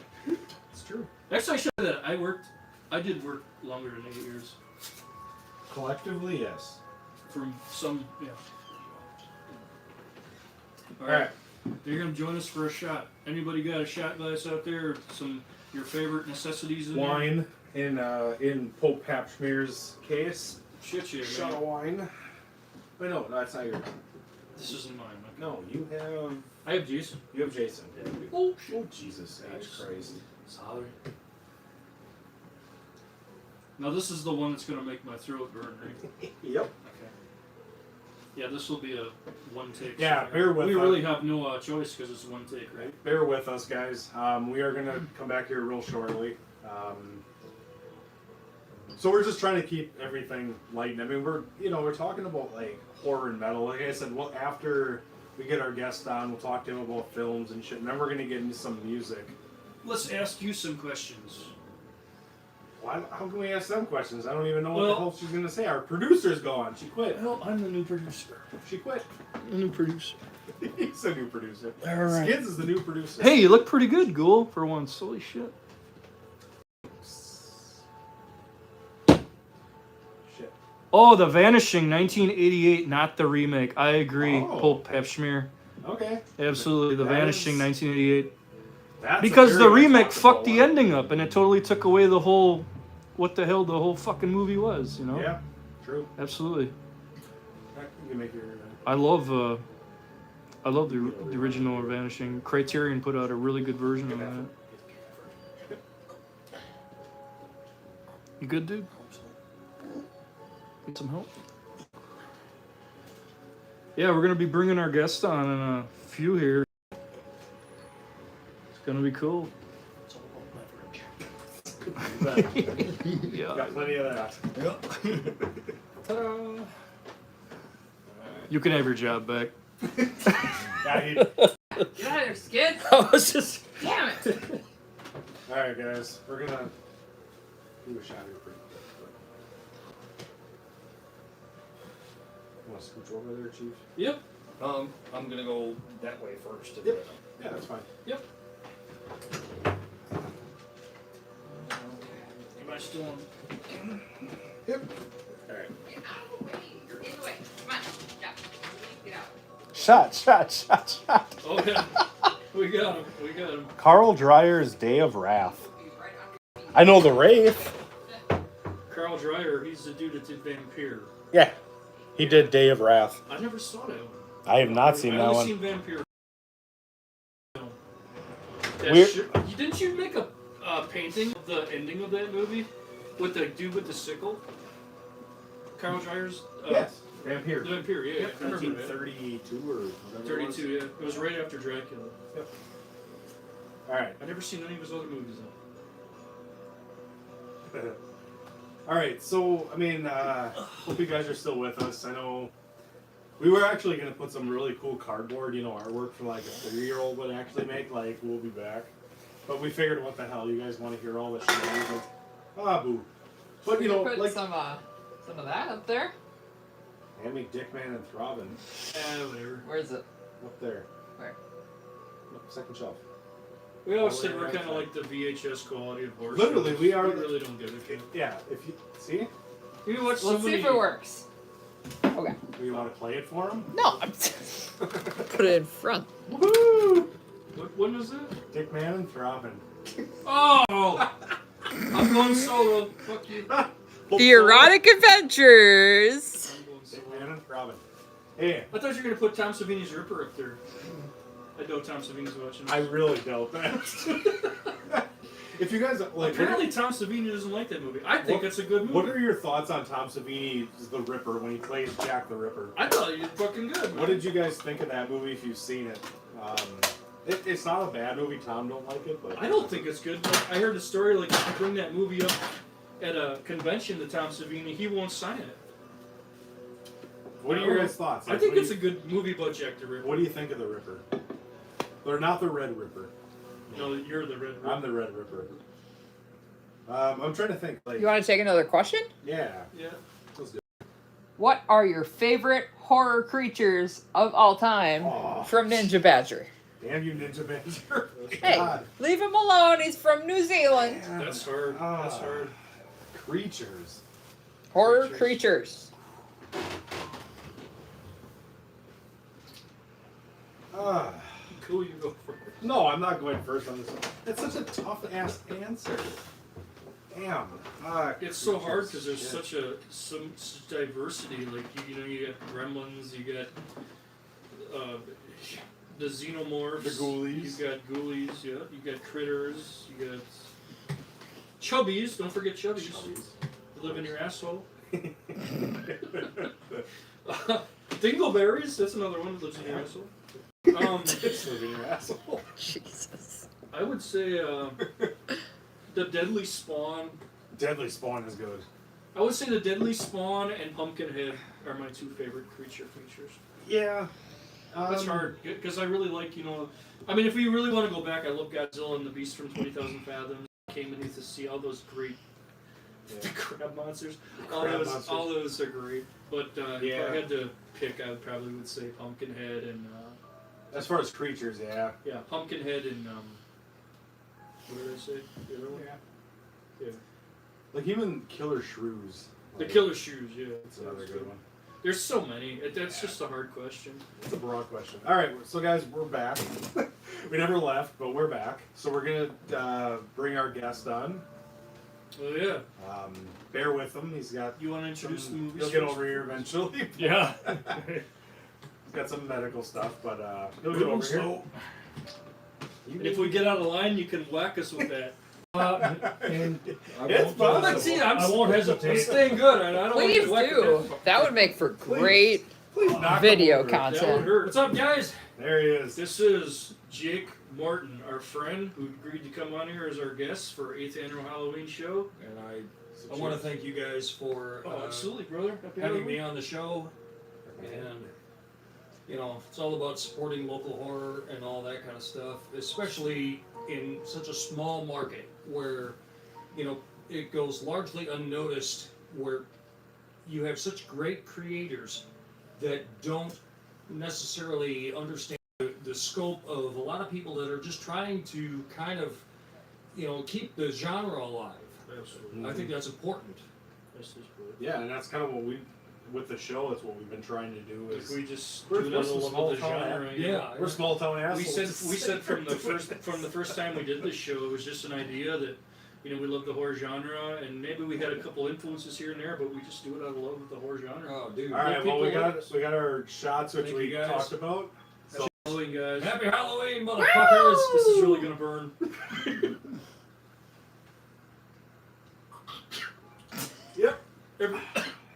yep. Yep. That's all you got? Yeah. Dude, you're probably a pro with that shit. I don't Okay. know. I just that's hot enough for me. Sorry, we got to give our producer one. Cheers. Yep. All right, so we introduced Delayed Jay. cheers. So, There you go. It's probably watered down. so why we brought him on the show is because he's actually a local horror actor. That's Absolutely. been in actually quite a few films and short films over the years. So we brought him on to kind of, talk about movies Yeah. and talk about the film industry and Some of the shorts he was involved in is Pity, which is based on the lyrics by Pig Destroyer, one of Mean Ghoul's favorite fucking bands. Prowl of the Yard, goddamn, great fucking lyric. He was also in, what was the first zombie movie? Better Off Undead. I can never remember Off it. Undead. Better Off Undead. The Last Meal. One last meal. One last meal. Yep. Any others? Shorts. Let's see. Pity and One Last Meal were the two shorts that I did. Gags were feature length. Which we will talk more in depth. If you guys understand, so Gags, let's actually kind of get into that. We have Dead Weight. And Dead Weight. So Gags was kind of one of the bigger films, I guess, that was kind of put out because of kind of what was going on. I don't remember if you guys started that whole trend or was that something you guys were following. That had nothing to do with what I was doing. But I was actually lying on my couch with a broken foot, and I saw the thing on the news Yeah. where it's like there's this guy in a clown suit running around Green Bay, Yeah. and Oh, it was 2016, and I'm thinking, what in the hell? I mean, what kind of crazy asshole does this? Yeah. So, come to find out, it was friends of mine. But it wasn't until about a year later. nice. So I got contacted by a group of filmmakers, and they asked me to audition to be in the film. So I submitted a tape and everything, and I got the role, and I got to be a part of the film. It was awesome. So you played Wayne, I played Wayne. who Yes. was the director of the podcast Slash cameraman. / cameraman. I guess I. yeah, you kind of. You were his bitch, basically. Yeah. Well, Well, you let him have it though. No, at the end of it, he was my bitch. Yeah, you made him your Yeah. bitch. So like, Aaron yeah. Christensen. So Aaron this movie. Christensen is a fucking awesome guy, and Aaron, if you see this, you told me something very important back in the production of that film, and you said ride the coattails, and I will. Okay, I'm still pursuing that. Thank you. The chemistry you guys had was just so important.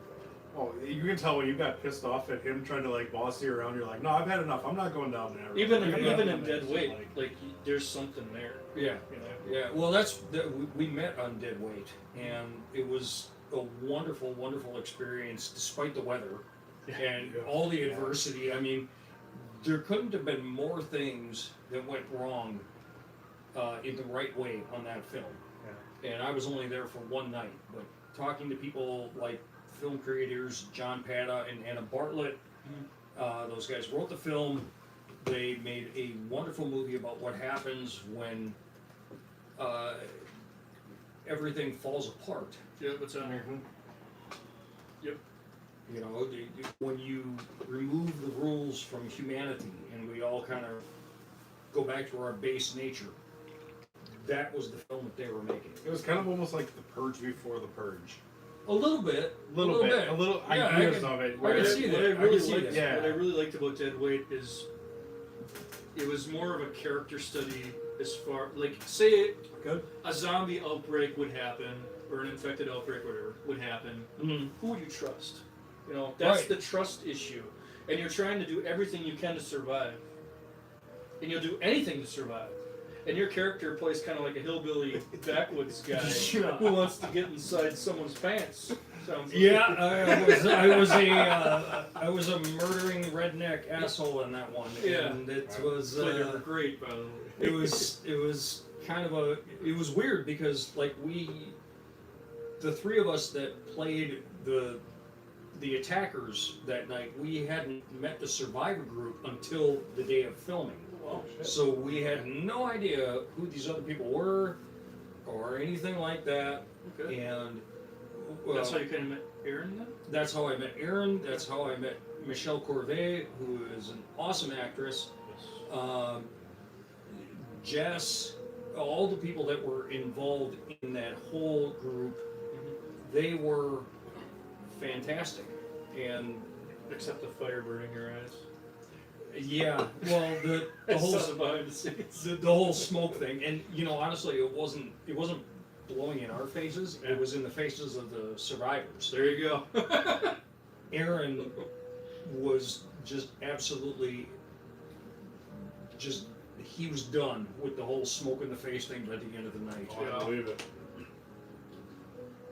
So there's Dead Weight, Check it out. and that was a little bit more exclusively available I got because this at family. we Video. got both of our copies at Family Video. Yeah. I didn't know you were in this movie, dude. I didn't. No. I really did not know. Because you're not credited on that DVD. No, and that was because of the Kind of had a smaller part though. Yeah. it's because of the distribution deal and all that kind of stuff. So, lesson to filmmakers out there: get yourself a good entertainment lawyer, and make sure you get credited. Because if you don't, you're gonna get screwed. Case in point. How did you kind of get involved with that Trauma production? That's all I. I did had known John Pata since Better Off Undead. So, if you want to take Dead Weight and back up a few years, I met John Pata. He was just looking for extras to stumble around and play zombies in his little goofy 28 It's like minute something we do. Yeah. zombie flick. Yeah. And I said, yeah, okay, I'll do it. And went from there. And then one day I'm driving around for work and I get a call. And he says, all right, I need a bad guy for a film. Come stop in at the shop. Okay, I'll do that.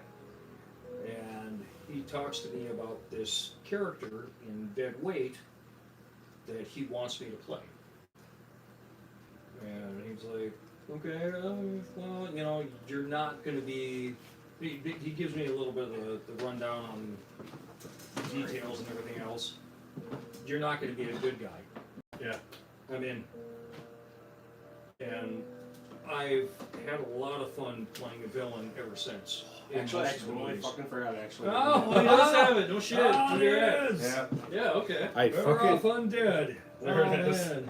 Oh shit. Okay. Wow. I do own that actually. That is cool. That is cool, man. And Pity's just a download, right? Pity you can find on Vimeo. Can you say that better? And let's see, one last movie you can find on YouTube via Alter. Cool. And actually, you do have the 11 by 17 poster as well. Oh, you have the poster as well. Yeah. Wow. Yeah. That's badass. Bought that off Dude, you of- got more shit than I do. I was in the goddamn movie.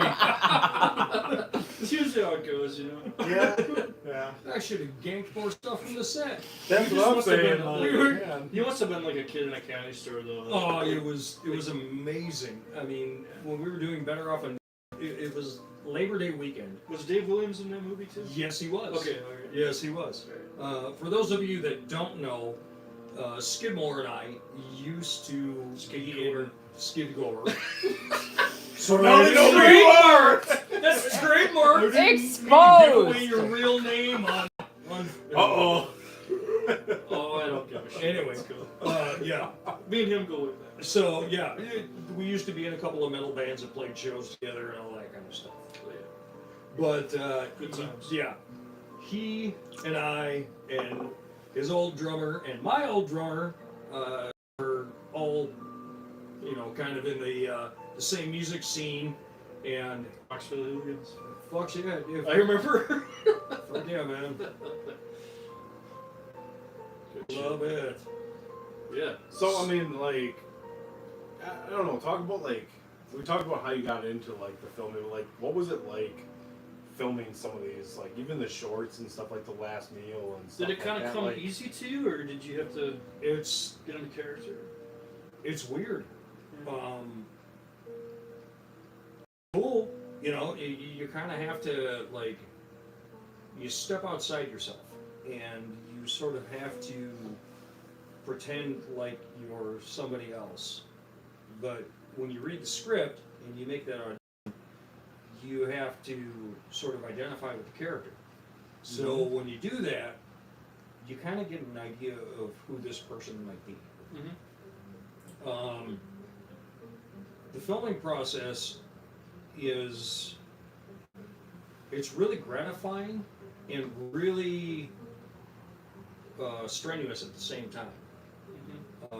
Pity, I sat in a car for like 14 hours. Yeah, Smoked a lot of cigarettes. Yeah, they made like over 70 some odd fake cigarettes for me because I had just quit smoking. Holy shit. Oh, you just quit smoking? I had just quit smoking like a year and a half prior. There you It was go. one of the things that I was like, okay, I don't want to get hooked on this shit again. So they made these like fake herbal cigarettes, and the set designer made a bunch of fake cigarettes. Made like almost, like 75, 78, something like that. I went through almost 60 of them in the first night. And we had to go back and film on the Sunday after production on Saturday and film the final scenes. So that was, needless to say, Saturday or Sunday Did you start morning. smoking again after that? No. Good. God, Good. no. That's good. Sunday morning, I woke up with the voice of Michael Wincott from The Crow. Yes. So obviously there's not much in that movie, or that short. Yeah. So I mean, like, what really took so long to film? You know, what really was so hard about that? As far as like, was it reshooting certain dialogue or? Memorizing J.R. Hayes, Yeah, I Pig mean, like- Destroyers. I mean, really, what A took lot it of so it, long? a lot of it was finding the right people. Okay. John Pata had the idea like years before. It took about 7 years to make that movie. Jeez. 7 years for 7 minutes of film. Yeah. But we had to acquire the rights from Pig Destroyer. We had to talk to J.R. Hayes and Scott Hall, Nice. and we finally got their Not blessing. that Scott Hall. Fuck you. I know you can do that. We finally got their blessing, and we made that film. But it was a lot of, people getting on board and dropping out, and then, finding, oh, we got this person, and dropping out. At one point, that film was actually going to be made in my driveway because I had a street lamp Right there. right where I lived. And that's natural lighting. For Yeah. instance. Yeah. So thank great Lord Cthulhu that it didn't happen that way because that would have sucked. Yeah. The fine folks at the Line Film Company down in Illinois helped us out with that, and they made a beautiful film. Nicholas Ellert, he provided the sound and the audio and everything else. The funny thing about Pity, and it's one of the things that I'm most proud of, is every sound you hear in that film is either my voice or some distortion of my voice. Oh, wow. Cool. So even the weird sound effects in the background, and that's all Nick Ellert. Okay. Guy's a genius when it comes to music. Amazing.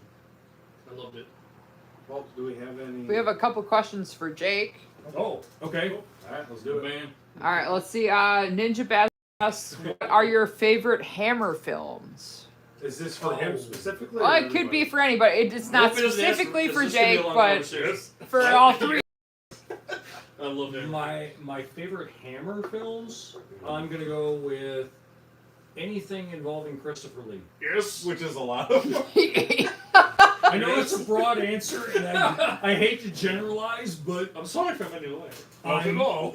I'm such a fan of Christopher Lee Oh, man. that Taste the Blood of Dracula is one of my You have top. that original you poster, don't just- you? I you do- can't- No, I used to. you can't go wrong We'll talk about that later. Yeah. on that old, No. late '60s, early '70s horror. Like Horror Express wasn't even Hammer technically. I mean, No, it it was, wasn't. but it wasn't. No. You did a lot It of was good Hammer. movies It was for- Hammer in the aspect for, that it had Peter Cushing and Christopher Lee, but it was not Yeah. Hammer really. They were like the tag team of horror. Oh my God. Peter Cushing and Christopher Lee. Absolutely. You can't do any. You can't do Just like better. Lugosi and Karloff were in the 30s and 40s. But I always like Frankenstein created a woman. Yeah. Or women. Like Yeah. that fucking movie with Peter Cushing is so good. Well, we're talking about Peter Cushing here. I would say like Frankenstein needs to be destroyed because he plays a Must be destroyed. Must be destroyed because he plays a scumbag in that movie, man. Like you really see a side of him that.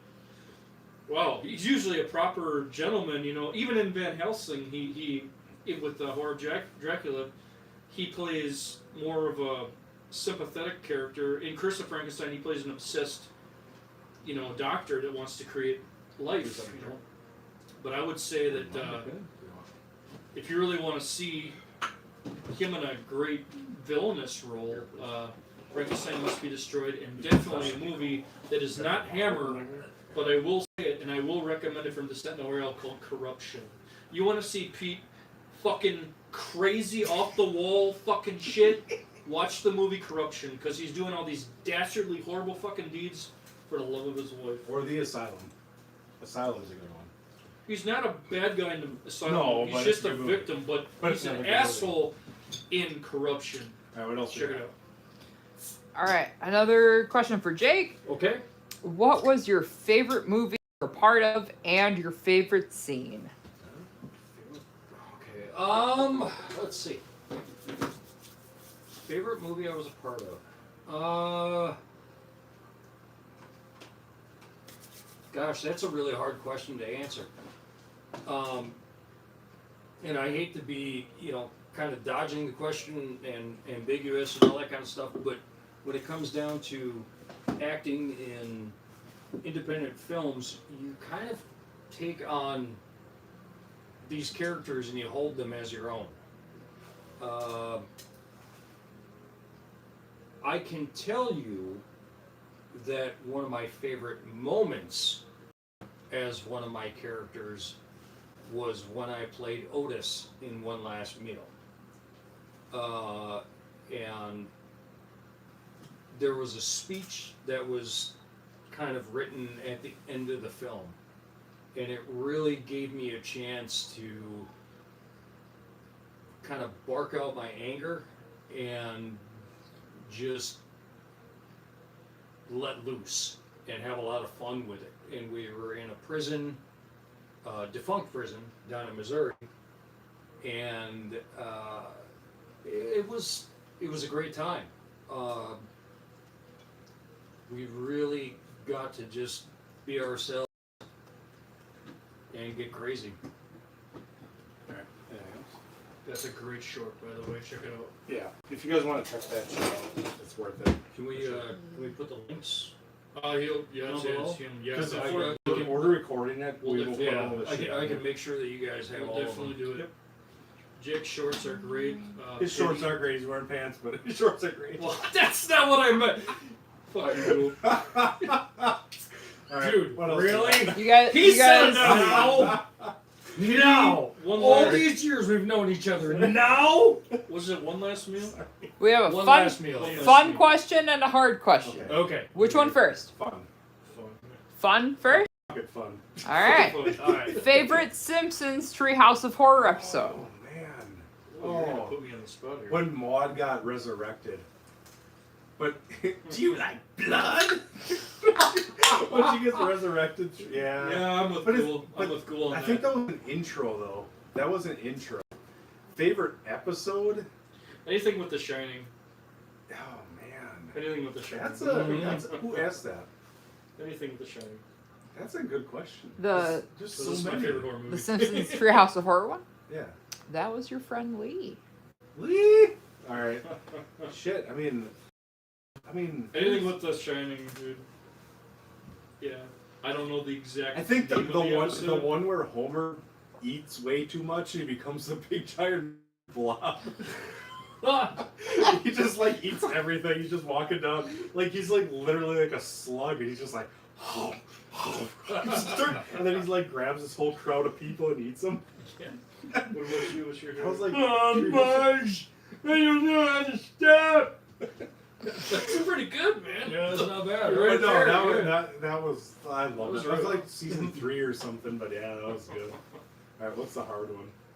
The hard one. So we good. This comes from Wes. Okay. As a whole, is The Exorcist overrated? No. Absolutely not. That film is, in its time, the scariest damn thing, and it still stands the test of time. It's one of those movies that you can watch today and still be offended by it, still be scared by it, Mm-hmm. and you can quote the movie, you can remember scenes. I mean, it never leaves your mind, Right. no matter what you do. And when a film can do that, I mean, yeah. When Shit. a movie, when a film has such an impression on your life and stays with you for, 5 years, 10 years, 20 years, 30 years, just sticks with you. That's a great work of art, Oh yeah. in my opinion. The Exorcist, I saw it when I was 7 years old, and I had to sneak down the hallway. Oh dear. Oh dear! 7 years. 7 years. 7 years old. Hopefully wearing a diaper when you watch it. No. Turn that in a whiter shade of brown. Funny true story. I stuck down the hallway of the house my parents and I were living at the time, and I laid at this crappy angle where like the old console TVs, Oh, yeah. they had the bubble The old screen bubble, on. yeah. Yeah, Oh, yeah. okay, all right. Oh, So yeah. you guys know. And I'm watching this movie, and that whole fucking scene. Projectile. Yeah. Pea soup. Thank you, Eileen Dietz. The whole thing comes out, and I just Oh god, yeah. crawl back to my bedroom, and I sleep. I get back into my bed, and my heart is pounding so hard that the mattress is now moving. And I'm thinking, oh my god, Pazuzu's under my bed. yeah. Yeah. So yeah, growing up in a Catholic household, don't do that to your kids, please. Yeah. That's another thing I'll add, as far as The Exorcist goes. Like, if you were raised a Catholic, or you had some, you were raised that way, you're a religious Right. person, I mean, it really affects you more, because when that movie came out, like, the Catholic Church, that was like the greatest promotion for them, Yeah. You know how many people fucking became, like, Catholics after The Exorcist? It put them back on the map. It did, yes. True. And the fact that it's based loosely on a true story too. I mean, Yeah. William Yeah. Peter Bradley. I forget his fucking name. Blatty. Peter Blatty. Blatty, yes, Blatty. Blatty. Bradley. Bradley. Peter Bradley. He fucking did a. We don't know you, Peter. All He did right. a great story, and read the book. Oh, the book is fantastic. The book and William and- Friedkin too. Freaking freaking. Friedkin. Thank you. He's freaking cool. He has a Fucking reputation freaking. for being kind of a bad-tempered guy on set. Director shooting off guns and shit for the cast to get into character. I know Jason Miller said that, and Ellen Bernstein said that as well, and Linda Blair. He was always nice to Linda Blair, But she wasn't nice to him. but I don't know. Back then, maybe. But really, it's a film that I would never say is underrated. I think it's right up there no. with The Shining or the Halloween. You're talking it's, Night of the Living it's Dead one of even. those, Like, it's it one of just- those movies that just kind of It defined stands the a test of time. generation. It stands the test of time. And It's it came iconic. out. And it came out in Yep. '73, Yep. and the world was really at ends meet at that time. And Rosemary's Baby even before it, I would say. Like when Sick from That's Yes, sir. 68. Yes, sir. His From 68. So The Omen. So good. Omen. Yeah. Another one. any kind of like satanic panic that from the '70s that really solidified any kind of fear among horror fans, not horror fans, but just people In general. It was that hysteria. I would never of say the The time. Exorcist is overrated at No. all. Alright, what else we got? I got pee. Skids is out. I got a Pazuzu pee. Skid Gore out. It's got a Pazuzu. Pazuzu. got his Isuzu. I'll wait on the other question, but I have one other question. Isuzu. Okay. Yeah. Killer clowns from outer space. Yes. Could it really happen?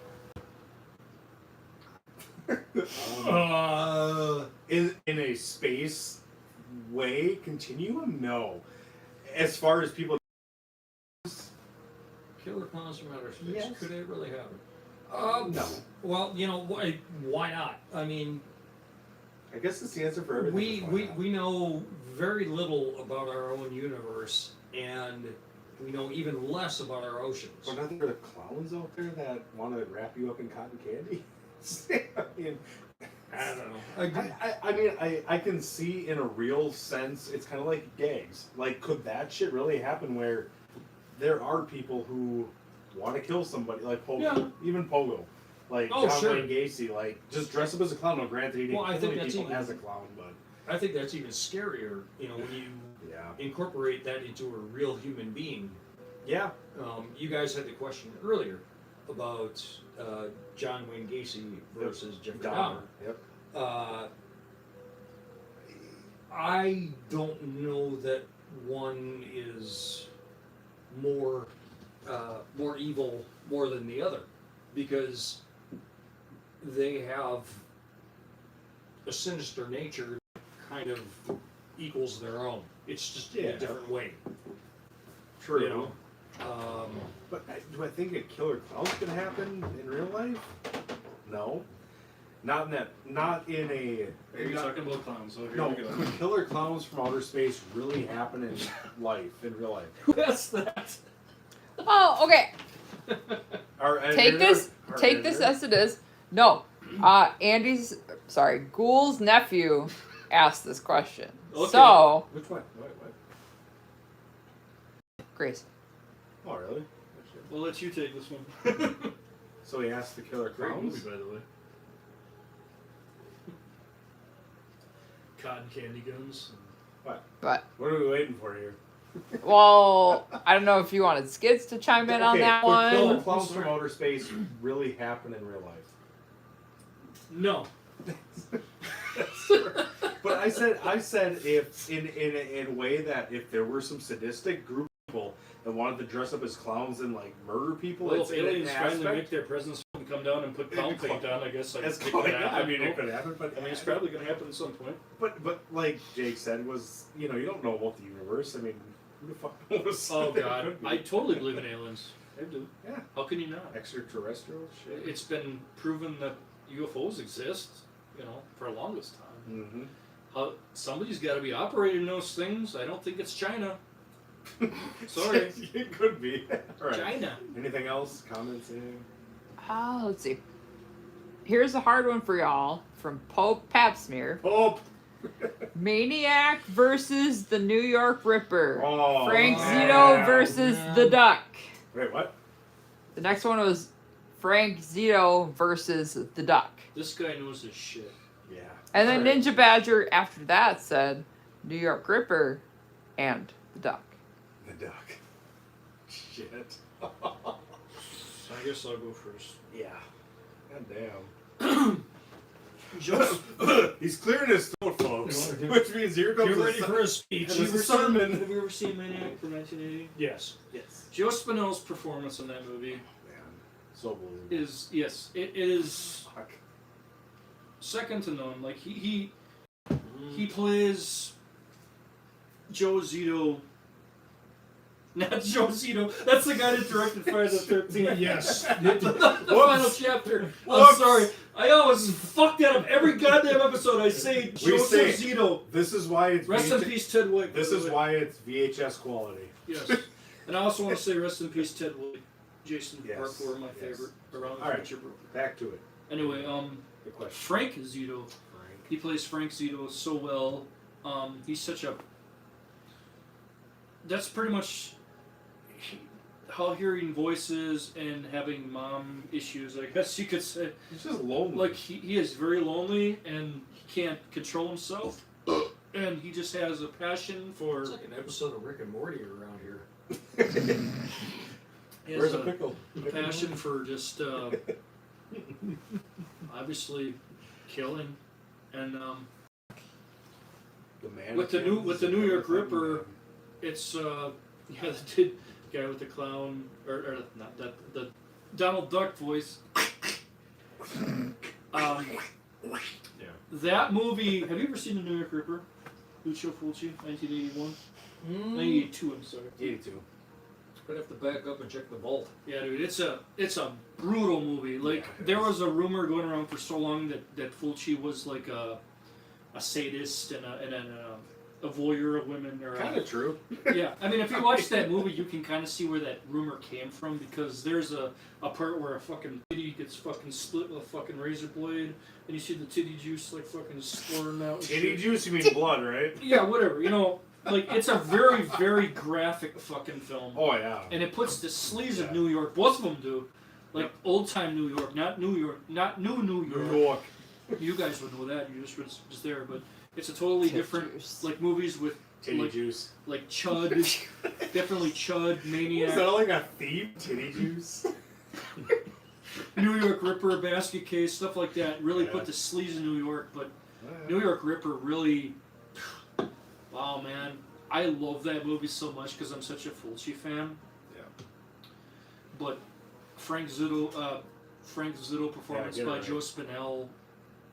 I would. But I also say, gotta say, I want to say Elijah Wood in the new. oh, the remake of remake is Maniac is good. good Oh, too. yeah. Yeah, The remake He is did. fucking. it is actually good. really And I was good. like a lot of horror fans too. I'm like Yep. Elijah Wood, really? And He's you're gonna be thinking Frank Lord of the Zitto. Rings and shit. You're Yeah, going, yeah. okay. Well, is he gonna fucking throw a ring at the fucking woman? You know? Mr. Frodo, what are you doing? But Yeah, like the but it's a remake, great Making up fucking people remake. and The making remake. mannequins in my apartment. Yeah, the remake is actually really well. But Really I is. love when his face or her face gets cut off. And Yes.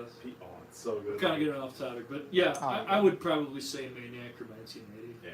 You can't fuck with Joe Spinell's performance. Okay. New York Ripper though is It's a close brutal second. ass I movie. love that movie, Now, what do you got? and that's a chick. Anything?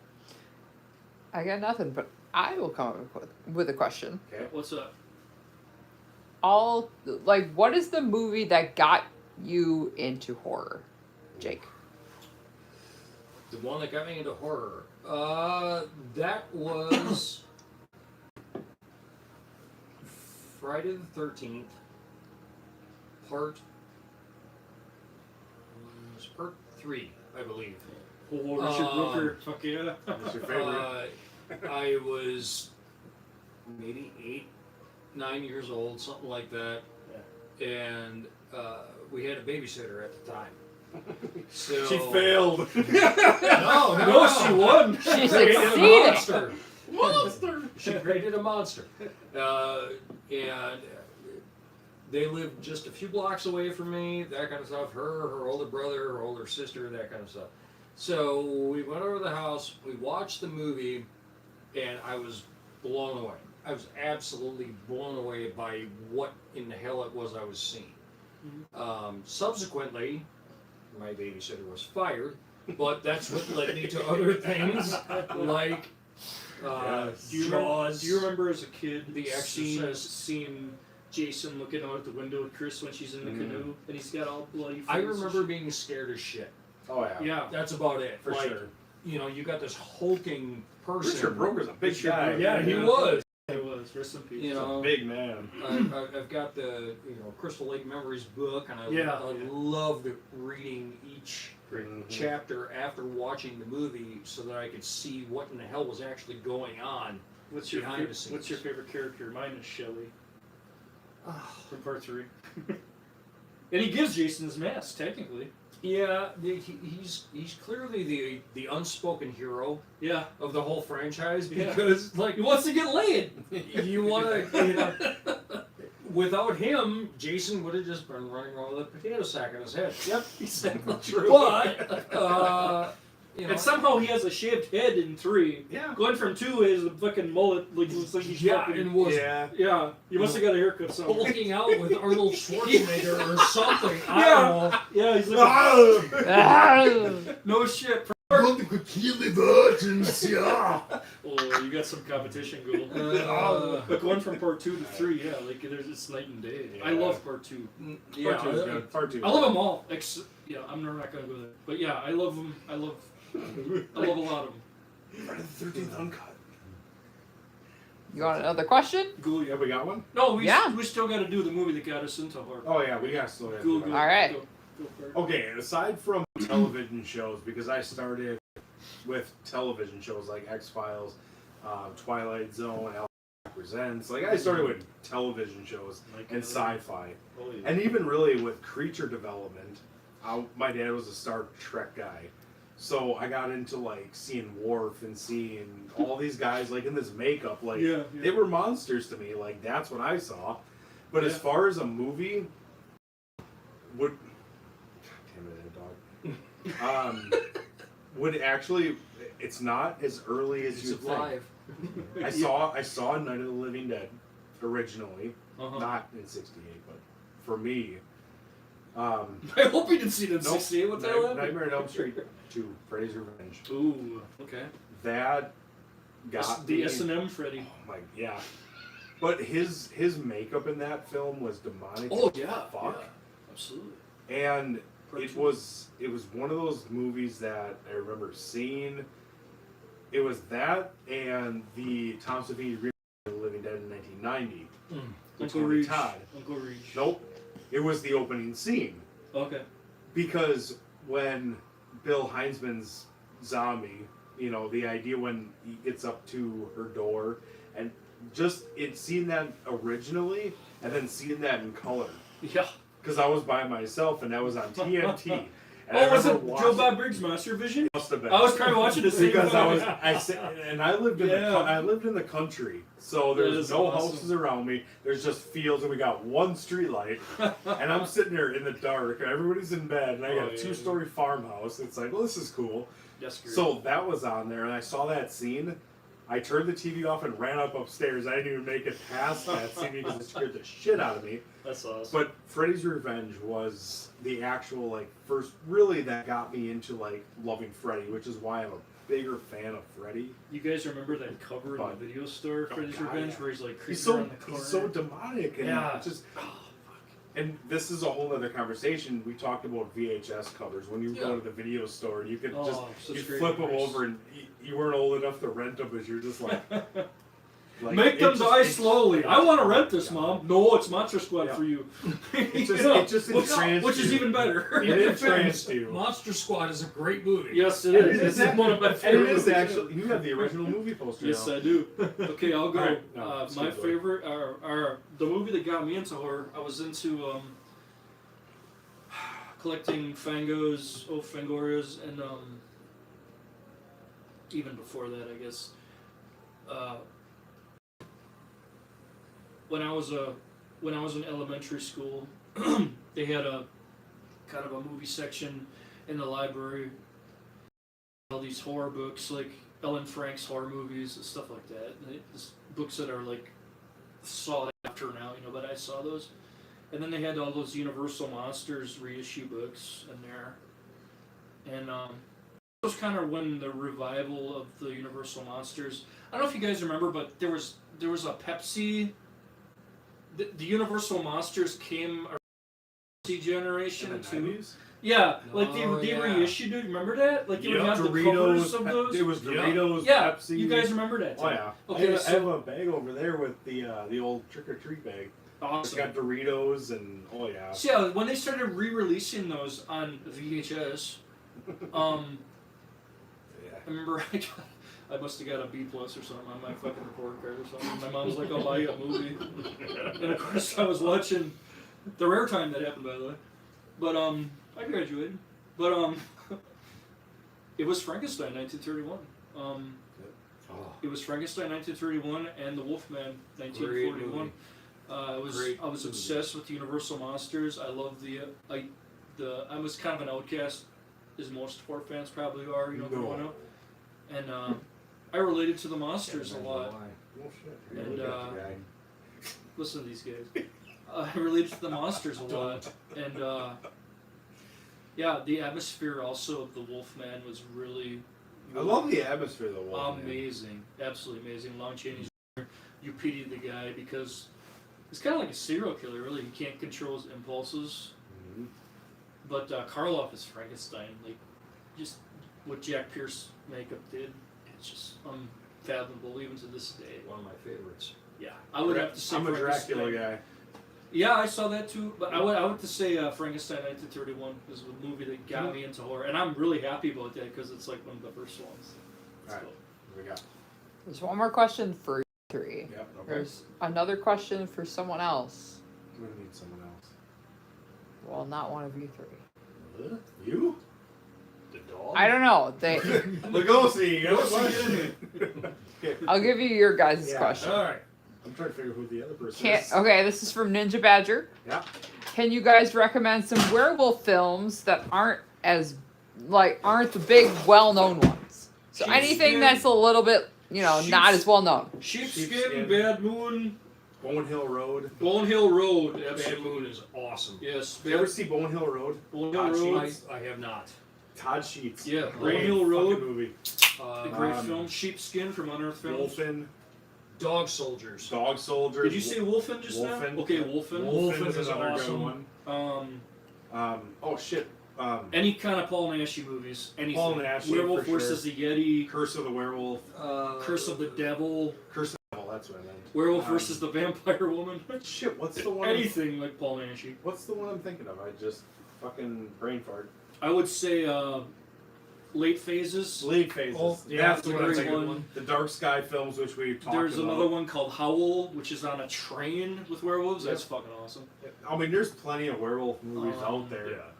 Even the remake of The Wolfman, I thought wasn't bad. Honestly. with I thought it was pretty good. Anthony. No, I don't. Anthony Hopkins. Yeah, Anthony Hopkins. Anthony What the fuck? Hopkins. Yeah, Yeah. that was good. I'll reserve He wants to judgment. challenge you further. Yeah. Oh. He's seen all of those. Yeah. Can you go any deeper? Shit. He saw Sheepskin. A Company of Wolves. Wow. A Company of Wolves. Company of Oh, Wolves. is Company good. of Wolves. Company of Wolves. Is good. Rest in peace. What the hell? That old woman's name that just died from Murder She Wrote. She just died. Lansbury. Yes, rest in Elsa peace. Lansbury, She was in that yeah. movie. Great movie. God, what are there deeper than that? Shit. Face of the Screaming Wolf. Lon Chaney's last role is the Wolfman, I guess. I'm gonna have from to start Mexico. looking through my movies here. I I think mean, it's, shit. How deep do you want to go on that, man? Damn. there's also one called. There's a dude. It's a karate guy. What the fuck is it? Jackie Chan. By the No, way, not guys, Jackie Chan. if you've never seen the show before, I just want to Moon of the Wolf. That's a good one. This I mean, place the Howling we all know of. is Yeah, a it's Silver mansion. Bullet. Silver Bullet. It's yeah. huge. It's just a maze. I don't know how in the fuck I'm gonna get out of here tonight. Yeah, Okay. Ghoul's Crypt is pretty Like- fucking amazing. I think I'm on like this fifth or sixth I am in his will though. So if he sub-level croaks, this is all of mine. where we're filming right now.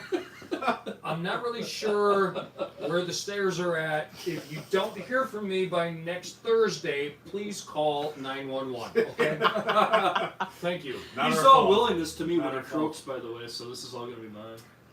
All right, Ninja Badger. Ninja And vice Badger. versa. Ninja Badger says, "I guess I've seen them all. I'll stop torturing you." There are. I mean, No, Werewolf, I'm just Werewolf having a of brain London fart is more. Werewolf of London. Has is he another seen? good Have one. you seen Scream of the Werewolf from Mexico? Can I ask him? Scream of the Werewolf? Scream of the Werewolf. Lon Chaney's. It's also called La Casa del Terror. He said yes. Oh shit! This is gonna Alright. be hard. Where's She-Wolf of Ninja London? Badger from again? She-Wolf. She-Wolf in London. Where's Ninja Badger from? Ninja Badger's from New Zealand. I believe. New Zealand. Oh. Has he seen? Well, he's from New Zealand, so yes, he's seen it. Has he seen She-Wolf of London? It's a good question. What was the one? Okay. Has he seen Wolf with? Here's a Jack question Nicholson? for Ninja Badger then.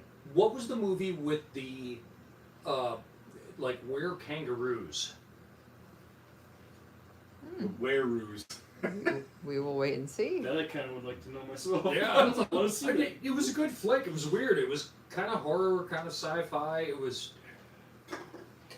There's one you mentioned. I don't know which one, but he said he has not seen. Which one? So She-Wolf. he hasn't mentioned. So Werewolf on Wheels. Sure, he's Werewolves seen that on one. Wheels. He's seen that one. That's a great one. Ninja Badger, you're on watch. Yeah. Shit, dude. He said he has not seen She-Wolf. She-Wolf. Ah. Yeah, She-Wolf of London. It's from the 40s. Yep. Yeah. Is Kind that of the around same- our is same that the time same- around Dracula's daughter. I was gonna say Dracula's daughter. It's the same chick, isn't it? No. No. What about Captive Wild Woman? That's another. Yeah, one. Captive Wild. That's not really a werewolf, but It's it is. it's a. It is kind of beast- Jack It's Pierce a type beast makeup, kind of. yeah. She's a beast of sorts, but Captive Wild Woman's another one that's in the realm. I'm not sure he's really seen werewolf, Curse of the but- Werewolf by Hammer. I'm Oh, sure. fuck yeah. I'm just trying to think of werewolf movies. We did a werewolf episode once. Yeah, we didn't even Mm. talk about some of these. What the hell was that one from Italy that you had? That. What the hell was it? That it was about the. Oh, Bubba the Redneck Werewolf. Oh, that's one. It's a Stephen Byro film. Come on. If you've never seen Bubba the Redneck Werewolf, that movie is fucking great. It was written by Stephen Byro of Wonder Films. I like Sheepwolf a lot. That was a good one. It was a good one. Just because you didn't know if the guy was a werewolf or not. All right, what else we got? Wait, let's see. Hold on. All right, yeah, one more question. Yeah, From Eric, will Damien be making an appearance tonight? he's over there. Over by me. Do you want me to move to see him? No. He's off to the right of Skids here. He's guarding us. Damien is here. He's like, Damien is here and he's in full costume. Oh yeah, He's like, you guys fucking suck. it's Damien. He is sitting there judging all. I like that Halloween shit he's got. That's cool. True story. All right, bathroom break. You guys keep going. Break time. Yeah, Jake. All right. We're up. What's up? Oh crap. Let's Okay. ask some questions. Answer some Let's questions. see here. What do you got?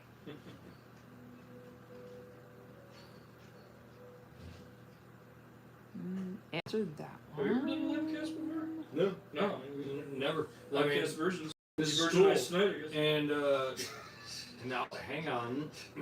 Of our pumpkin seeds. I grew up Catholic, so that that means something completely different in Yep. that circle. Yep. There's no new questions. Oh wait. All right. You guys should seriously check out Gags though. Favorite. I feel like this was already asked, but favorite horror franchise. Ooh. So let's say more than 2 movies. No, I don't Right? think that one was asked yet. No. Favorite horror franchise. Go ahead. I love ghost stories. I love anything that kind of keeps you guessing, keeps you on the edge of your seat, doesn't necessarily have, blood spraying every fucking 60 seconds and that kind of shit. I know that's kind of against what you guys do, but We like it all, man. We like it all. you like the gore stuff. I like it all. Absolutely. But I'm more suspense. I'm more into the the mental and the psychological stuff. That's the kind of stuff that I like. What's your favorite? Was the question the favorite franchise? Favorite Yeah, franchise. what's your favorite franchise? Favorite franchise? I don't know if they have a franchise. I guess I kind of I did dodge the question a little bit. What are we doing? And Favorite franchise. Ooh. Yeah, Jake. Who asked that? Jake said. if I was gonna franchise, That was Ninja Badger. All right. All right. I would go. Well, I already don't mind. Leprechaun. Leprechaun in the hood. And for all of its space. faults, for all of its faults, my favorite franchise has got to be Friday the 13th. Okay. I'm with this guy. Nope. It's my favorite. I got a different one. It's my favorite. Hatchet. For our era, Hatchet is the Hatchet is consistent. Yep. It's got uncut. yeah.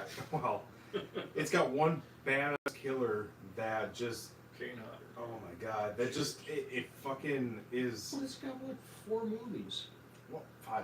Oh, 5 now. Oh, Because it's got Well, Kane technically said 5, Yeah. but it is 4. it's 4. It is. Aleister Crowley was the last one. Kane told us personally that Victor Crowley will be stuck in the screen again near Yeah, you. he said it. We saw it at Wendigo when we met him. But So I'm not going to doubt Kane. But I mean, I know it's a short-lived series, but it was one of those that is at this point the most consistent. Because there's a lot. It's like when people talk Halloween, that is a train wreck. And we are gonna get into. Did you watch Halloween Ends? I have not yet. Oh, good. I have not yet. Oh, But Really? Go, Oh, go man. hold off on that. Just hold off on that. I don't want to talk about that right now. are you guys okay if we're here till like midnight? Because we have so much shit to talk about. We're over 2 hours. Yeah, we're at good. this point. Yeah, we're good. If people are, how many people are watching? 13. Hey, Hey, that's a good number. Stick around for 13. No, I mean like, as far as like franchises, I think franchises are great, but when you lose a director, initial director, producer, actor, it just changes everything so much because you got, especially when you're dealing with directors and producers, because they have a different vision, they want to do something different. Yeah. And it just, there's, when horror fans are very particular, I feel that like when you have something that is very relatable, or something that a character, a monster, a creature, whatever that you love, and it just you fall in love with it, Mhm. and all of a sudden somebody comes along and it's like, oh, let's take them in this direction. Like, no, you don't like that shit. Oh, so you're talking about the new Halloween? Right, but that's the problem. Look at how many. I mean, Sean Cunningham. I'm sorry, I had to. Sean Cunningham in the Friday the 13th series, it always puts his name Yeah. as in in the credits, Mm-hmm. but he really doesn't have much to do with anything that's happened since 1985. Well, he did do Jason X, the greatest movie in the franchise. Sorry, Kane. Sorry, Kane. But the thing is though, it's He's like gonna hit me with a I sleeping feel like franchises are one of those that if you don't keep the same director, and I get it, it's hard. So, what's your favorite franchise?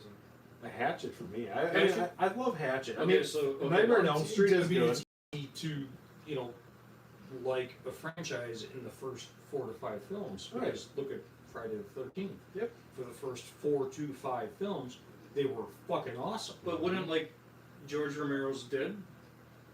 His trilogy. Would not even trilogy. But 'cause but you see, gotta- but you gotta then you have look at like Land and Survival on there too. Survival of the Dead. I could live So it's without. like I could live without that. Land of the personally, Dead is not the but It worst. is technically a franchise. The Phantasm movies.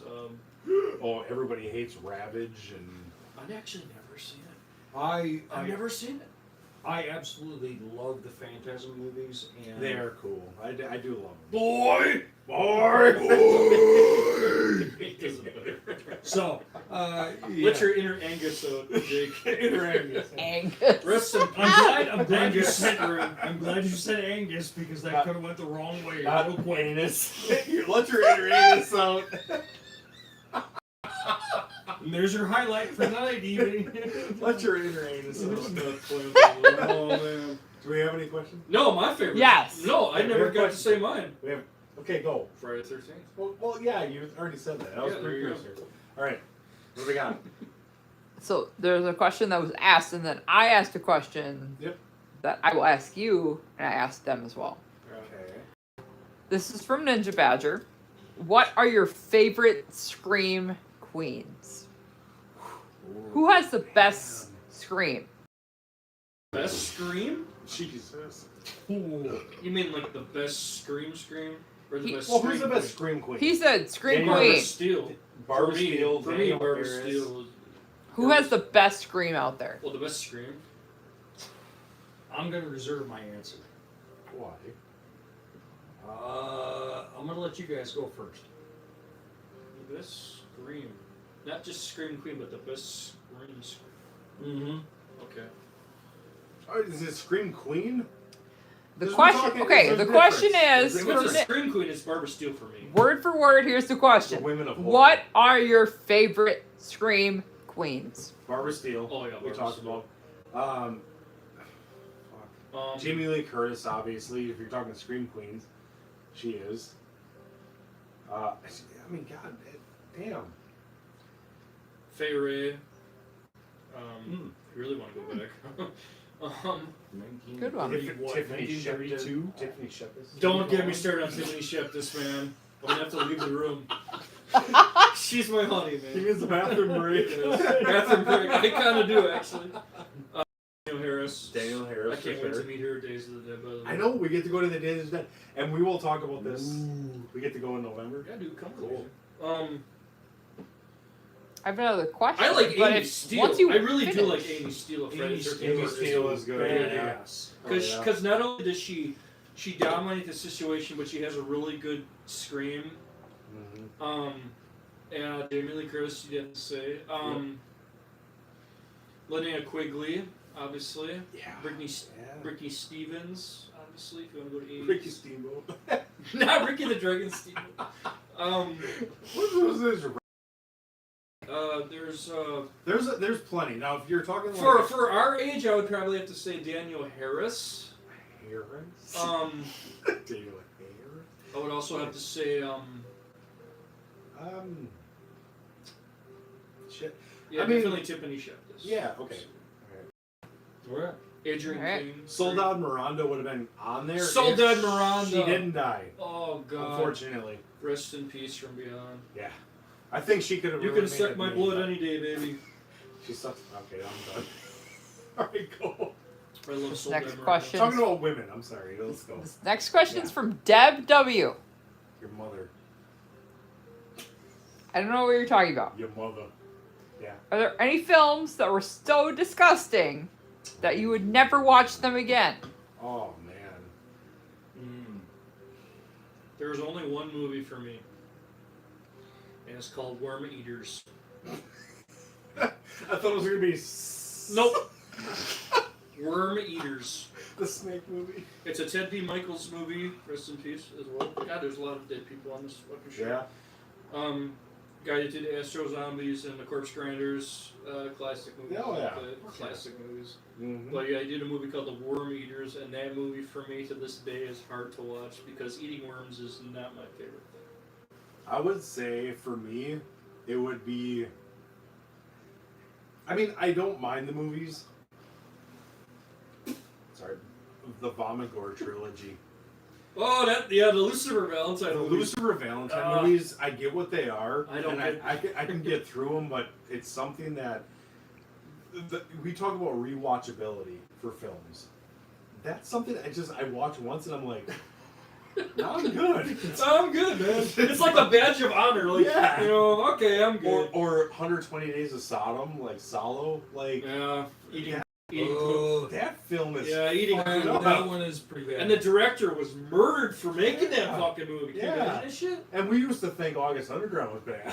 Which it is. It is bad. Not in a bad way, but like. just But you also subject matter. you found there's movies out there. Like, what's yours? Do you have one? Yeah, actually, the Blair Witch Project. How many fucks they say? No, it's not that. It's just I think it's a crap movie. Really? Agreed. All Agreed. around. Hate that movie. I respect the fact that these kids came to make an independent film and they made it for like I don't know what $7-8 grand or Yeah, something like that. it was cheap. It It was was cheap as dirt fuck. cheap, and they laughed their asses off all the way to the bank. But if Yeah. I wanted to watch somebody, put a camera on their wrist and jerk off at the same fucking time because they couldn't hold the camera straight the entire time, It is a nauseating Wow. film. I agree. I just said that. 100% agree. It is Okay. it is a very nauseating Beetlejuice film. censorship. agrees. There's no censorship. That is No. a shit I film. think it's Yeah. a garbage film. I And agree. I actually got up and I walked 100%. out of the theater 100% because agree. I never want to see that movie again. Yeah. It was Fuck shit. that movie. I like it. Sorry. I like it. It's like the Dark Throne movie Dark Throne never made. Yeah, no shit. Really Really wrong terrible. notes. Really terrible. Jake, I'm with you. What do No, we I got? Fuck like that it. movie. I like it because it. I mean, I have one obviously- more for you. It obviously Okay. took a lot from Cannibal Holocaust, but Ninja Badger, because this Love 'em. this, Ninja this Badger. guy's coming in Ninja hot Badger. with Like- questions. Thanks for stop. What time is it in New Zealand anyway? What are your thoughts on Neil Marshall's films? Jake's May got I go some. first? Jake's got some. Neil Marshall Inspiration is a here. fucking genius. I love all of his films. Yeah, Dog Soldiers. 28 Days Later. Everything he's Descent, done yep. is pure genius. Yep. I love his movies, and I will Fuck yeah. continue to watch them as long as there is breath within my lungs. He's got a great vision. Right on. Oh, Descent. When that Especially came The out, Descent. Oh, when that God. came out, that made you feel claustrophobic. There's makes you rarely feel movies this- that still oh creep my me out, God. but The Descent is one of Yes. those movies. Yes. Brother. I'm not I'll tell you. claustrophobic, and I No. watched that movie, and And I I'm was just sitting- like, When they're sitting Yeah, crawling into the I'm like, scared for my But fucking the, life. but the Yes. part when they fucking Yes. when she's got that fucking camera, infrared or whatever, Yep. she's got that fucking camera, and you can see the creature just like they're creeping up that rock or surrounding her. whatever. It's like, oh man, I saw that in theaters, and that was I did see it in oh, theaters. shit. No, that's. Oh no, I will never ever Yes. get sick of watching Neil No. Marshall's films No. because he is fucking brilliant. yes, My personal absolutely. favorite is Dog Soldiers. I think it's a masterpiece. Oh, I that is beautiful. one. It's a very underrated film. You You don't think it's a werewolf movie by the name. You Yeah. think it's like some war movie. It's But it's True, not. because True. you got It's those not. characters where they're really shady. Some of them are really shady. A lot of them are shady, Well, really. they're if I'm not mistaken, they're British SAS, Yeah. Yeah, and you know they're. And then one dude tells him to shoot a dog. He doesn't want to shoot the dog. fuck no, Yeah. I wouldn't either. Fuck that. I love No, dogs. I wouldn't want to shoot the dog either. All right. I love dogs. That part always got me. Like, shoot the dog. I don't want to shoot the fucking dog. Neil Marshall's great, though. Hell yeah. Alright. Great director, Oh, yeah. great cast. We can take a break if you want. We got nothing. Awesome. Nothing right now. What are some of your favorite well, we can get into metal. So my favorite. I'll give you 10. How about 10? Because like, if someone says, give me your 5, I'm like, I can't do it. But 10, maybe I can do it. So. Okay. 10. Let's see. Let me count them off. Yeah, count 'em off. In no particular order. No particular order. I can't Okay. do that. Fuck that. Let's see. We're gonna go with The Exorcist, The Thing, Dawn of the Dead, Oh, boy. Jaws. Jaws Jaws doesn't brought count up because Jaws. it's the greatest cinematic That's the achievement ever first made. Jaws I of the can't, night. I can't put Jaws on my list. So you guys are just Sorry. gonna add him to the show, right? Like he fits Yes. We're right gonna in. talk Jaws. I'm Yeah. sorry, Jake. You said Jaws. Go for it. Well, that's fine. Sorry. Let's see. I was going on number 5 here. What are some other ones? The Pretty Thing That Lives in the House, which is an awesome ghost story if you haven't seen it yet. No, I haven't. You ever seen Let's Scare Jessica to Death? Let's Scare. Jessica to Death? 72? Oh, I want to say that I have, but That's I'm gonna have to go creepy. back. No, getting That's back to that creepy. movie you just said, what was that? The Pretty Thing That Lives in the House. Is that a real movie or a short? Or It's I've never it's heard of it. a feature length movie. It's on Netflix, I believe. What year? What year? You know? 2018. Oh, Oh, it's a shit, newer so one. Maybe good one, yeah, it's a okay. newer one. Wow, dude, I'll check Really it out. good. Thank Sounds you. like a pretty Really, cool really Thank you. fucking good. Shit, yeah. You guys hungry? You guys hear that? I'll check it out. Really fucking good. Oh, yeah. Let's see what else. Whew, boy, this is tough. Yeah. we know the feeling. When you say name your number one movie, and everybody's like, "Oh yeah, I can do this, this, this, and this." Nah, fuck Name that. your top 10. It's gotta be top 10. I can't do 5. Fuck that. I mean, of can't do course. 5. I know. We run these shows and I say, oh, let's do top 10. Well, I can do 20. Halloween '78, Yeah. Hellraiser, Pumpkinhead. Razor's Come on. Pumpkinhead. Cheers, brother. Yeah, well, you mentioned it earlier. Is there You know, anything? practical I have effects. more. Oh, Stan Winston. Stan Winston is the fucking man. good. Oh, fuck yeah. Another rest in peace. I'm gonna go with, well, you know, lesser favorite, but Night of the Living Dead 1990. I love that Oh, movie. dude. I don't Yeah. care. I love You're that not movie. alone. I love thought that Tom movie. Savini did a great Oh job my with that. god. Mhm. Well, you know the Um, fact is he got snubbed in the '68 because he was in Vietnam. He got fucked on that, so he never actually got to work on it, Then he came which back he was from, supposed Then to. he came back from Martin. Right. Ooh. Yeah. He came So back from he Martin. actually got to. And So that's cool. I'm gonna do. I gotta do a tie on number 10. Okay. That's fair. Friday the 13th, parts 4 and 6. Okay. Rest in peace, Ted White, by the way. And all right. All right. What do we got? All right. people got crazy. So I think I have. Let's see. I have Cheers. 3 more questions for you Alright, Yes. let's do it. that are horror related. Anyway, Uh, Ninja Badger said, "What are your thoughts on modern remakes?" oh, we've already gone Cool. on this. Okay. This ain't fair. Cool, this is gonna get ugly. This ain't fair, man. This is gonna get ugly. Okay, so remakes. As me and Skidgore talked about this Go let you take this. years ago, like our second season. I I can't guess. say wetbag is shit too many times. Okay, The so- Fog remake. Okay, I'm gonna be the salt in the wound on this one. so remakes for us, there are some good ones. We Yes, talked sir. about the Maniac remake, Yes. Night of the Living Dead remake. Hills Have Eyes remake was great. But you know, there are remakes that are not. They're actually Technically, they're not bad. you know. What we hate is when you have we're talking about like Friday the 13th remake, I guess.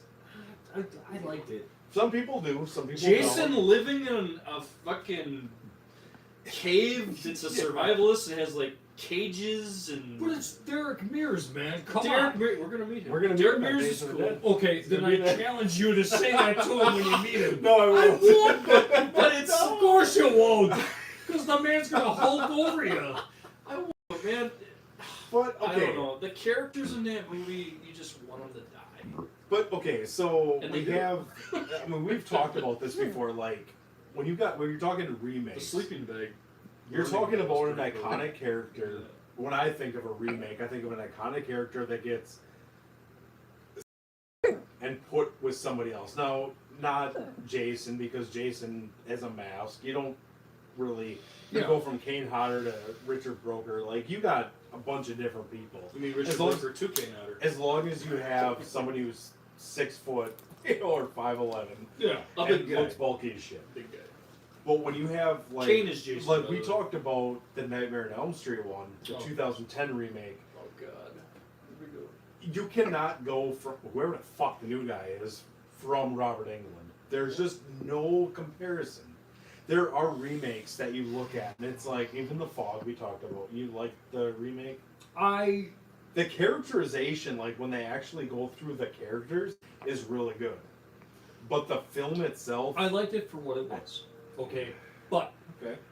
that being said, Robert Englund is Freddy Krueger. Oh, for sure. Unequivocally, Yep. no Yes. mistake. Yes. Right. No, you cannot usher that man out. No. He is. He's the the face guy. of it, literally. Yes. Okay, but James or is it James or It's not James Earl Jones. It's not James Earl. Who's the Black Freddy? No. We got birds. I'm just kidding. Alright. We do not condone any of the comments that are made in this. You don't know video. what's gonna happen in a live show at Descent into Horror L. Alright. Yeah. I thought the guy that played Freddy in the remake, he had the right idea. And I'll take a page from Slasher Dave of a band called Acid Witch. It'll be like, he said if you watch the beginning of that movie, it's actually really good, which it is, as I rewatched it. The whole thing about Freddy being a pedophile, a child murderer. See, that's what people forget. Freddy was an asshole. You know, he's a Oh, yeah. horrible person. He's not like, you know, sitcom. Just because he has Because he one-liners came and after stuff, part yeah. 3 and 4, he became like A celebrity. a celebrity basically. But really, Well, he's it became all but about what Wes- puns and humor and that Right. kind Yeah. of shit. Which is what I love about it. talk, bitch. But what Wes really wanted was a creepy character, which he took from a childhood bully Yep. and a dude that fucking scared him in a fucking fedora when he was a kid. And of course, you put the whole child molestation in there, which is horrible. Mhm. But what I was saying is the remake really taps on that, you know, before they burn him. Like, Yeah. Robert Englund or not, the guy really portrays that character well. And like I said, Slasher James Dave. Earl Haley. Slasher Dave said, That's yeah, the guy. okay. James Slasher Dave Yes. Bassett, which recently said that in an interview I heard, and I went back and watched it, and he was right. It really was a good adaptation Yeah. of, I hate to say it, but a child molester. You know, someone that's It fucked with your head. before he became You Freddy almost Who Krueger. he was. you almost felt sorry for the character before he became Well, the murderer. When he got, I remember which part, but he got. At least that's how I felt before, when I when they showed walked in to watch the movie. whatever fucking part that was where I can't think of it offhand, but where they burned him in the church. Mm. Yeah. You know, it's like, or they burned him in his house, whatever. Like, we got the figure, like that whole backstory. Yeah. I mean, you kind of feel it then, but I think everybody feels. You all right back there? She got the hiccups. Yeah, You get my but I mean, disease. you get the idea. I think when you have so many years of knowing Robert Englund, that Yeah, face, he's Freddy Krueger. you know that. And if Robert Englund had done this remake, I Yeah. think it would have been different. I think I because didn't care maybe I'm an for old I school didn't care fan. for the male lead at all. I think when you're an old school fan, you I just didn't- want that, like, you want I thought the heroine was okay. the characterization's good. Yeah, and but the boiler room scenes were pretty good, but yeah, like Jake said, it's not Robert Englund, and I don't know. it's getting so far away. It's always been such a touchy subject, even for horror fans in general, about the remake of Nightmare on Elm Street. But just remakes The in number of general, memes there out are. there alone are just. yeah, But the remakes Yeah. themselves, there are some good ones. We Yes. can all agree on that. There's some good ones, The and there's Thing. also some ones that just. Invasion of the Body Snatchers from '78. Technically, it's a remake. Oh, dude, that movie. The Fly is technically a fucking remake. Yeah, I I didn't Vincent remember. Price compared to the The Jeff Fly was Goldblum awesome. one, yeah. I didn't like the thing. Well, the thing. Mhm. One that you guys should check out if you haven't seen it is, and this, in my opinion, is the greatest American remake of a foreign film. There was a movie that came out. It's out of the Netherlands. Let Me In. Oh, Oh, definitely. Let the right ones in. Let Let the right one in. in. Let the Yep. right one in. So- that's a good one. If you haven't seen that Let one, Me In is great. watch it, and then watch the American remake. And my only gripe about that American remake is the CGI, because Yeah. It's unnecessary. Yeah. It's unnecessary. it seemed a little to me. Yeah. But that's where I'll leave it. Alright, Yeah, I got- nicely put. I liked it. Wonderful movie. Fuck Do it. you want one more, or do you want to take a break? I got a piece, so I'm- give him one more. I went to the bathroom already. You can go. We can talk. I mean, this one's an easy What do one. you got? So, Alright. would you consider Cujo a horror movie? Yes! Yes. It's one of those. Cujo is one of those movies. It's a real life horror. We talked about this in previous episodes. Compare what's fictional, what's something that like may or may not happen. It's kind of out of the realm of possibility compared to what's real. I always think disaster films are real horror because it's something that could really happen. Like even Twister, as you know, much of it is a film about weather. It's a real life horror. I mean, people deal with that shit. You know, Yeah. when a tornado comes through, that's a horror for people.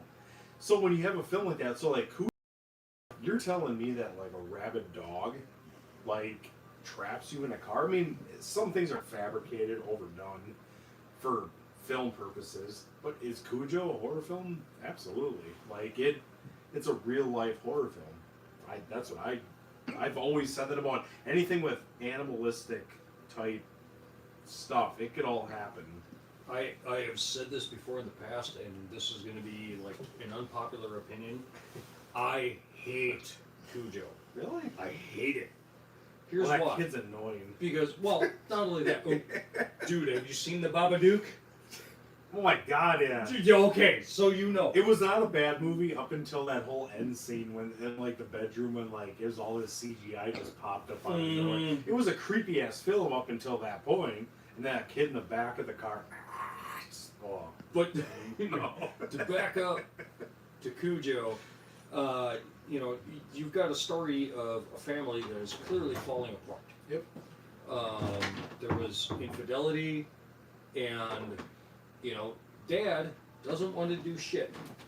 You just okay. I'm gonna lie down and flop over, and I've got friends of mine that know how I have a disdain for this movie. But I'm just wondering, at what point during the movie do you just say, "Fuck it, I'm going to save my kid. And I'm gonna- take off the dog. You're I'm bigger going to than get the I'm going dog. to get the fuck out of here You guys are still fans of somehow." Cujo? Oh yeah. Is Cujo a horror film? Oh yeah, definitely.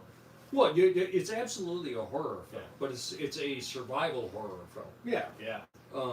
I say it's a real life horror because it's something Especially that that could scene where happen. Dee- It's plausible. Absolutely. Rabies is the thing. I mean, didn't Dee you know? take the fucking car to get fixed by these people just because her husband told her to after he went on assignment for work for the cereal that makes kids bleed out of their assholes or whatever, and fucking he's just How do you want to say that? he's just oh I'm right I know I'm Yeah, right. But yeah. Cujo definitely a horror movie, man. Talk Yeah. about isolation. So Absolutely. that kid, fucking him and his asthma. Yeah. No. Yeah. God. Yeah. I mean, it adds something to it. It And- adds and- something and, that element of like In the back of the suspense, damn but- car. oh, It's like, goddamn. What was that, a pacer? At that point, the Pacer and Opal, something, I don't know. Just, And Dee Wallace, Anything? and Dee Wallace, for the love of her child, will just do anything. Oh, I mean, there's aspects of that film that draw you in. Yeah. There's the family aspect, like the survival. I mean, there's good elements to it. Yeah. And at the time, it was at 80. Yeah, it's 80 something. 81, 81. Yeah, sounds When like that came out, like, I mean, you know, that wasn't really done before. And Stephen King Not says, something like that. says Cujo and Misery are his two favorite films in cinema of his books. Yeah. Can't Although I argue- will say can't that argue. Cemetery was up there. I will take Misery over Cujo Yeah, any Kathy day Bates. of the week. Let's talk a little about Kathy Bates here. Holy What- shit. What about Pet Cemetery? I Go think down that road. that is one Not of the remake. That's a remake question. Fuck Pet Cemetery remake. well, John Lithgow though is a great Judd though. Yes, he was. Yes, he was Yes, he very was. good in that. But I was shocked. fuck that movie. My girlfriend and I we just watched it the other night, and it wasn't bad. No, John Lithgow really, he's a great actor in general, but for him to play Judd, Yeah, you're taking Fred Gwynn. I who- didn't like the Come on. ending of the film. yeah. That's my only gripe with it. I Yeah. did not like the ending of it. That Which is- ending, the ending of the original, where The she whole comes thing in the up car- in the kitchen, he waits for her, and all of a sudden she comes up and her eyes fucking hanging out. hanging out. Yeah, and she he comes comes and kisses yeah, her, and all of a sudden oh, oh, and man. you know So the end is coming, and it's So so, good. bad. Because you see that knife. Yep. She just grabs it off that table. It's- You know this oh, isn't man. gonna end good. You know. All right. Anyways, so yeah. Cujo's definitely a horror movie. Yes. All right, I have three more. Oh God. Take it as you will. Okay. Whatever you want, I will give to you. If you want to take a break, take a break. Alright, Pete. We're good. Yeah, how you doing? I've been having fun, man. Hanging in there. All right. This. Eventually, yeah. So one more. Feel free. We can keep. We can keep One going more? until Yeah. All right, we'll do one more. it's good. If physical media disappears, will you be satisfied with streaming? No. No! Look at my No! house, man. Come on. Look at this, dude. It's There's so something. There's something. There's Oh God! about- okay, Here we this go. Is, this is Garfield. I'm sorry, but there's something about fucking holding a physical copy This of is a Ninja fucking, Badger. of a fucking movie or a fucking CD in your fucking bare hands, looking at the lyrics. I don't know why I looked at that. Looking at the lyrics, looking at the artwork, just marveling it. Yeah. There's something about physical media that is so intangible. You just can never fucking replace with streaming. I'm sorry, you can't. Okay. 100% fucking no. I'm against it. With that said, I'm not against streaming. I just because broke Garfield. I will say, streaming has its place. It has It does. It has its It place does. in convenience. Especially Shudder. If you want to just, you don't want to. You're drunk. You don't want to fucking run to your horror room and get it. I know probably like 3 people actually. have You're that. the only one. But like, okay, let's just say, even music-wise, yes, you have a CD, you have a cassette, you have something there, It's art. but I guess it's hard to say because there's certain people who like. I love VHS and Laserdisc and everything. It's like it's the artwork, Mhm. it's the having the crazy, even like the movie Seven with Morgan Freeman and Brad Pitt. Like you get that special edition box where it's got the What's in the Case- box? but it's Okay, I'm got- sorry. I'm sorry. but it's got the you got the fold up posters. I'm sorry. You got the full up posters. You got the case studies. I mean, it's just Looking there's at the something art, about- reading yeah. the back, reading the synopsis. That's how we grew up. I think Yeah. this is a thing that will eventually die off because It will. the And it people sucks. the people that like us, where we were at the video stores and we would look at the VHS, we'd look at all the backs, Mm. and we could never watch them. But like looking at a back of Night of the Demons, even the front, holy fuck! Oh yeah. I used to avoid the Night of the Demons cover because I thought she was looking at me. Yep. Like, I mean, you lose that aspect of it. Absolutely. Streaming has its place as far as convenience. And as far as movies that maybe aren't put out on Yeah. DVD or Blu-ray yet, you Yep. can watch them and enjoy them. That's fine too. But as Yep. far as being physical media out of the question, oh god, I can't even fathom that. No, and I think that's why there's people like us that keep that media alive. And I think it's like vinyl. Vinyl died for Yeah. 20 years. Yeah.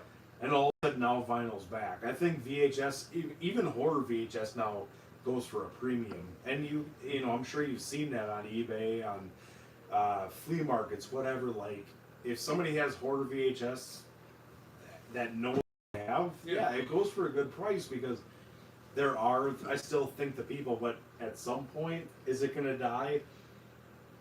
It's hard to say. It really Yeah. is. It's It hard to doesn't. say. It doesn't look good with all the streaming services and even for music and. But I think the purists, they're gonna. And there's only one word for it: nostalgic. the stalwarts, the nostalgic types, like you're saying, man. They're gonna hang in there and try to keep this media alive. But do I think at some point it's gonna die out? Yeah, you're probably gonna see VHS real cheap as dirt. You're gonna see CDs cheap as dirt. Cassettes next to nothing. I don't really want to think But about right it. now, Cassettes are actually starting to come back. You see that cassettes, shit? metal cassettes, It's crazy. Absolutely. Yeah. Fucking So, crazy. I think, like I said, streaming has its place, but physical media, there's enough Still gonna people buy, right like, now. red lightning tape from this little tape, like, Yeah. it's like it's crazy. All right, what do we got? Wow. Well, tape. I gotta go down to Dr. just- Freud's, man. Yeah. Right. Yeah. Definitely. Both Sarah and Ninja Badger are both agreeing with you that it's nice to have streaming when you have it, but that could go away at any moment. Yeah. So Yeah. That's it's another nice point. to have the digital, the physical copy when Yeah. you do have it. That's another point because a lot of those movies, if people are not viewing them, they will take them off of there. Yep. And they're gone. But if you have them on your shelf, well, shit, I'll fucking watch It's like, dude, Mardi Gras Massacre or whatever. I It's watched this not, in you know, 3 shit like months. that. You know, As long as the technology is available, I'll continue to watch. Yep. Yeah. VHS. You know, and my whatever. my DVDs, my Blu-rays, my VHS tapes. Absolutely, man. And I've got a stockpile at home, and you guys, I mean, in this small chamber in this mansion that you have, It's all good. I mean, I don't know how I'm gonna find my way out. So, baby, call 911 if I'm not home by 9 a.m. And then all I do is I go, he's just looking at movies. Yeah. He's in there yet. You got lost in You guys room feeling a 37. break, or I'm good. No, I'm good. You're- you're physical so- media you're is so good? where it's Yeah, at. yeah, we're good. you want another question? Yeah. Yeah. We're right. going. We love Excuse answering me. the questions, by the way. Sorry, like not It makes getting their job easier. We honestly. love answering the questions for you guys. See, where we're and- from, there's not a lot of like horror fans as crazy as us three are. But we know there's horror fans around the world that apparently love our show. So if we anyone appreciate tells it. me about New York Ripper or something like shit, dude, we're talking for So hours. we really All right. appreciate it, guys. Keep them coming. You got questions? Ask us, man. We will, as you can tell, we're free to answer everything, and Absolutely. so keep them coming. We'll start with this one. Excuse me. You got Lyme disease down in All right, who has seen the new Monsters by Rob Zombie. Anyone? He owns it. Yeah, I got it. You No, seen it? I have not seen You it. have not seen it. I have not gotten around to I'll it still yet. I'll still ask because you Yep, two have. If you have had the chance, if you had the chance to redo the Rob Zombie Monsters, what would you change, or what would you opt to have never had it remade in the first place? I can still answer this question, even though I haven't seen it. Yeah. So, the stuff I've seen clips. I've seen, obviously, all the stuff that Rob Zombie put out. What would I change? You know, the fact is, I think a lot of this comes from Rob Zombie haters. Because there's a lot of people who, if it's not Devil's Rejects, it's not House with a Thousand Corpses, people don't fucking like it. Everybody's got a bitch about Rob Zombie remaking something. Chris, you wanted to remake The Blob a couple of years ago. That was in the works. He wanted to remake The Blob. Dear sweet God. But, you know, Rob Zombie has the style. He's an aficionado when it comes to classic stuff. This movie, I think everybody just put the Munsters in the 1960s as in what it was. But you gotta realize how many bad Munster movies were put out in the 80s. Not Munster Go Home, but ones without Fred Gwynn, ones without Butch Patrick. Okay. When they started putting all this stuff out. But you know what? It kind of, I think, goes into his catalog of like, people love it, people hate it, and we all understand that. When we look at movies and we see all these remakes coming out, and we all talk about remakes before, Rob Zombie is a totally different entity when it comes to directors. Agreed. I mean, we talk about Lords of Salem, we love, but people bitch about that top and bottom about how much it's a shit movie and this and that because it's not those, you know, House of a Thousand Corpses and shit. And it's like, you have to understand, he put things in that, from what I understand. And even Sherry Moon, which everybody gives shit about her as an actress, she actually played Lily pretty much down to a T, and her mannerisms and everything else like that. Yeah. I'll give you that. But there's dad jokes. You know, from what I've heard, and what I've seen, it's cheesy. Yeah. But the Munsters, but Christ, when the Munsters came out in the 60s, I'm sure people thought that was cheesy as fuck too.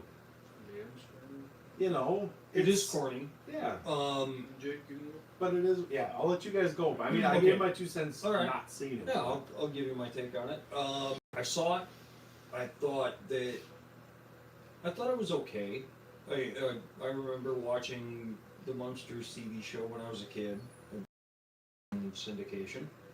You know, Nick at Night or yeah. Yeah, Nick at Night I'm for old. sure. no, not Nick at Night. What the hell No, is that? TV show? Land was Nick and Night. TV Land. But Yeah, it was TV Nick- Land. But it was Nick and yeah. TV Land. It's Yeah. always been I'm in old, syndicate. Yeah. Yes. But you know, I love the old TV show, and I thought that you know, I got mixed feelings about his adaptation on that, as well as his Halloween remakes. I didn't think that they needed the backstory. True. I didn't care for that. I much more prefer the fact of John Carpenter's original script of, you don't know why this guy is the way that he is. And he's just, They showed it in the first one, and that's it. That's and all you need it's, to know. yeah, you know, he's just a slow walking murder machine. Shows up randomly and What? gets shot 6 To times. get back to Rob Zombie, Michael Myers, not Mike Myers, but Mike Myers. and what getting you're shut saying is that Is it still recording or no? Oh, fuck. Well, I don't know. yeah, whatever. Keep going. well, It's on YouTube. Fuck it. You guys will see it first. Oh, Jesus. You all right? Our producer had Save too the much. popcorn! Shut up. Our producer had too much. Shut up. kudos to our production staff this evening. She needs popcorn to make it better. Yeah, I do like certain aspects of Rob Zombie's movies. Mhm. I think he's an excellent creator when he's left to his own devices. Yep. But when he tries to ape in and try to hurt other people's ideas, eventually it just goes into a blunder of shit. Yeah, I agree with that. I didn't largely care for Halloween. Halloween 2 I thought was God. It does have that classic Mike Myers joke with Weird Al Yankovic. Like, That is kind of funny. That is kind of funny. You gotta- That is, okay, you got me. that is kind of funny though. Are we talking about Mike Myers' character? Mike Myers' yeah, I remember that. You can't, you know, make a modern remake of a classic film and not, you know, crush a few eggs along the way. Right. You know, it's the old And you're gonna get that. I mean, that's what analogy and that sort of shit. that's what movies with everything that happens gets from the original Friday the 13th till Yeah. today. Like, or not today, but last one was it 2012? When was the last one? 2012, But yeah, I mean, when Yeah. once you start moving through, it gets watered down. The story because somebody wants to try to remake it, and well, I want to tell the backstory. It's like the whole reason why we fell in love with that film and that character to begin with was because we didn't know where they came from Yeah, or understand it was just this child that became a soulless monster. and why. And but we don't. Well, that's you don't know. That's And what questions that's the entire time. That's Why? the beauty of it. He Don't discovered the explain beauty it. of William Leave it Shatner. alone. Yeah, We why discovered doesn't the he beauty of die? William Why does Shatner. he keep? Why is he William Shatner? I've told, Exactly. All right, I've told kids. people over the years where it's like, you know, to me, Halloween is kind of like Jaws on two legs. You don't know, Or Duel. Duel. Or Or Duel. Or even or The Car, which is one of my favorite movies. The Yes! car. I love James The Car. Brolin, dude. James Brolin. Brolin, You yeah. gotta love him. Your car. But yeah, you just, you know, you've got this monster that doesn't necessarily present his motivation. Yep. You kind of have an inkling, but you don't really know what the hell's going on. Yeah. What's your take? It makes on it so suspenseful. What's your take? What's your take on the monsters? Quick. On the monsters? Yeah. I actually didn't mind it. The thing about Robert Cummings is, you know, every fucking movie, Shit, what are you gonna make a fucking? when I see every movie by him, you know, like, it's all rated R, unrated, in your face shit. So, when he tackled the monsters, I was kind of like, what, you know?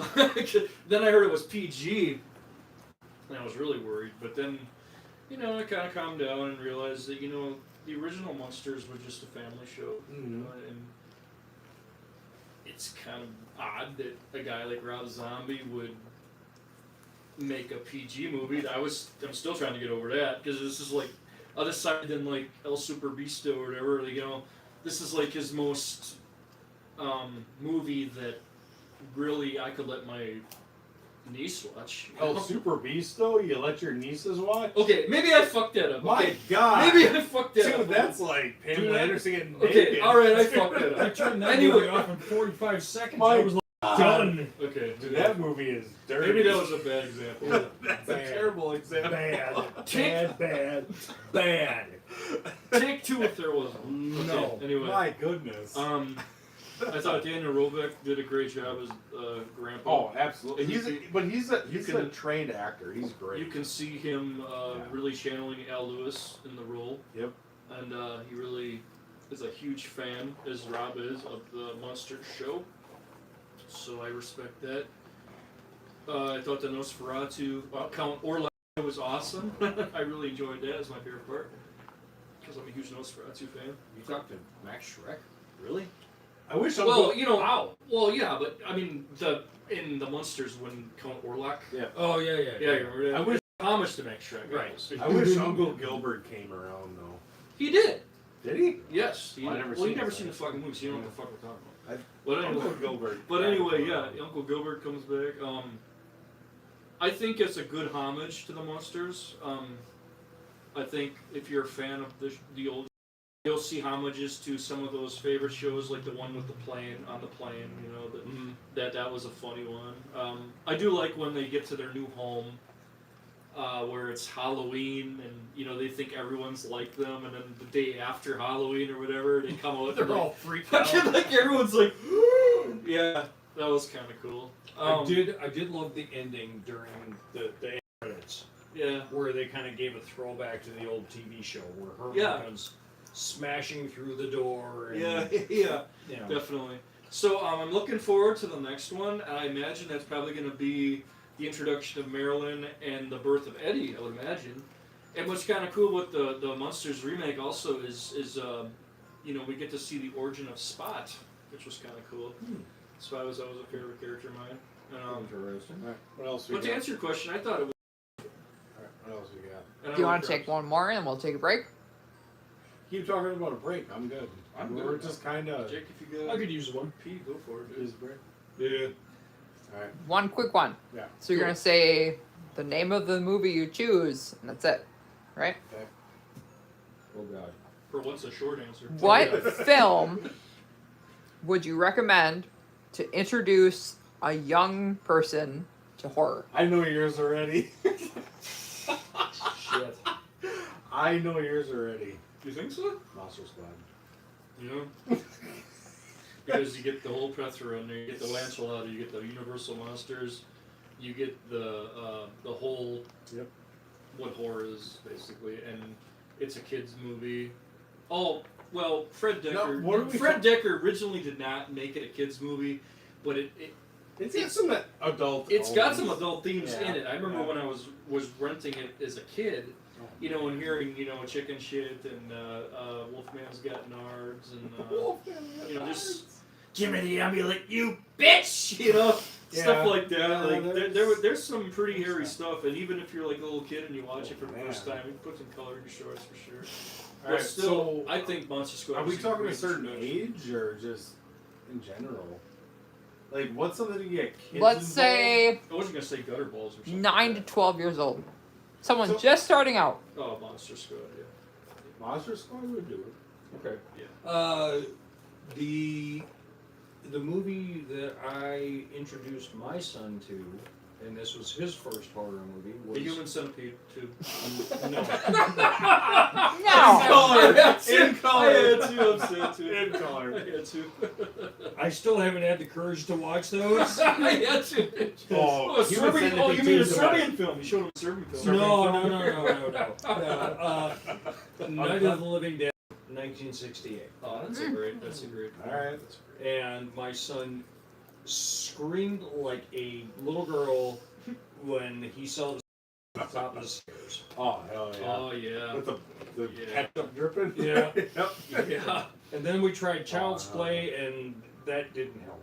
Oh, I can he imagine. was Yeah. scared of dolls for years, but right now, yeah, he's gotten over all that shit, and That's a he's great. doing all right. That's a great pick, dude. I will do, for me, Frankenstein. 31. The original Frankenstein. Mm. And honestly, I could say any Universal monster. Yeah. Back in the day. Not. Yeah. Yeah. I would say. Creature from Black Lagoon would be a good one too. Yeah, even then. Yeah. I was just thinking that. Even I think even any- King Kong. I would think any Universal monster Yeah. film The Invisible Man. would definitely, Yeah. would definitely just open them Yeah, up to James the Whale. idea. Absolutely. But if you really want to fuck with them, Serbian Nosferatu. Oh, Nosferatu. Yeah. 1922, man. Yeah, 100 Shrek. years old this year. Yeah, It's still the best. Still but the best. that's what I go with. Hexon Witchcraft Through the Ages. You ever watch that? Yeah. Oh, it's a good one. Or Faust or something. Faust. Yeah. All right. What are you guys feeling? You want a break? I have No, answer questions. I have one other question. Yeah, that's cool. Ninja Badger. Ninja Badger. Ninja Badger, What you time are is it there? fucking Is it- badass. What time is it there? Like 5? It's tomorrow at like 6 a.m. maybe. I don't Oh know. shit. Thank you so much, brother. Do you sleep? Thank you. Well, if you don't, Honestly? glad you're watching us. Thank you so much. He said it's 4 p.m. Oh shit, you're Oh, You good. got plenty of time. Damn, you're good. Thank you so much. All right. I appreciate it. He said it's 4 p.m. on Sunday. Yep. Do you watch horror TV shows? If so, which ones do God, you yeah. like? Oh, okay, that's an easy one. You can go first. I watch horror shows like old school, X-Files, Friday the 13th series, Oh, which is fucking very awesome, underrated. Very underrated. Very underrated. which yes. is awesome. Mhm. Twilight Zone. I mean, yes, I watch shows, but I don't really. I mean, Night Gallery. But I don't Restaurant really. again. But anything like new, Tales from the Crypt. Tales from the Crypt, obviously. I agree with the editor. But I mean, as far as like, these are all the shows that like I love to watch. Outer Limits, Ray Bradbury's Theater, Oh, Ray Bradbury Theater. There you go. All right. Yep, just go. It's cool. Yep. We're gonna go that way, sir. Oh, you want me? If you don't mind. All right. Yeah, sir. All right. Give me a second. Leverage. Yep. Best friend. Leverage. Best friend. We got you, man. That's cool. Yeah. Thank you. It's true. I won't help you pee though. No. That's where our friendship ends. No, you will not. I will leave you at the door. Thank you very much.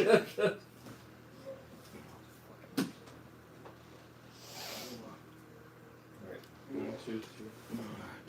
One. Three. That's a stone. Yeah. One.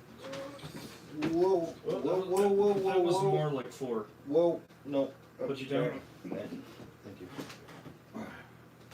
Sorry, guys. No, you're good. It's cool.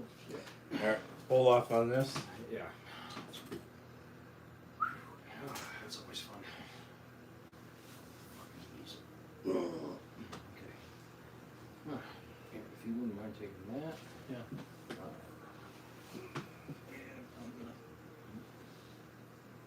Damn it.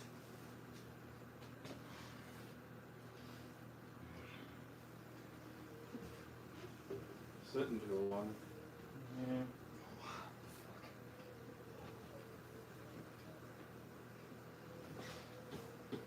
Need the boost. There you go. This is always fun every night.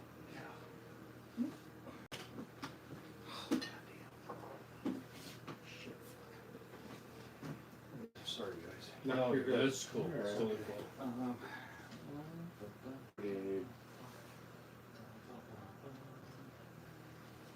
So Ken, you're here. Yeah.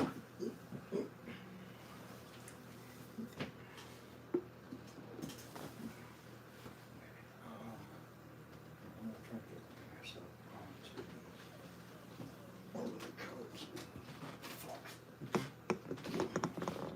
Good? There we go. Ooh.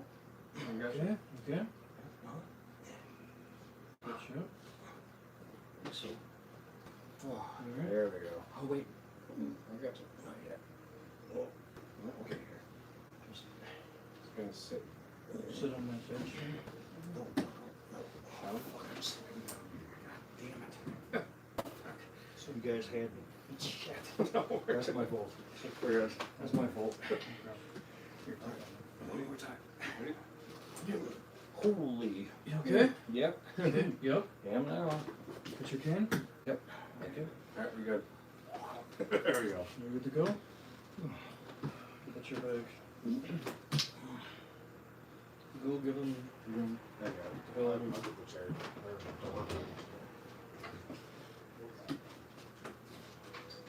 Go sit on the table.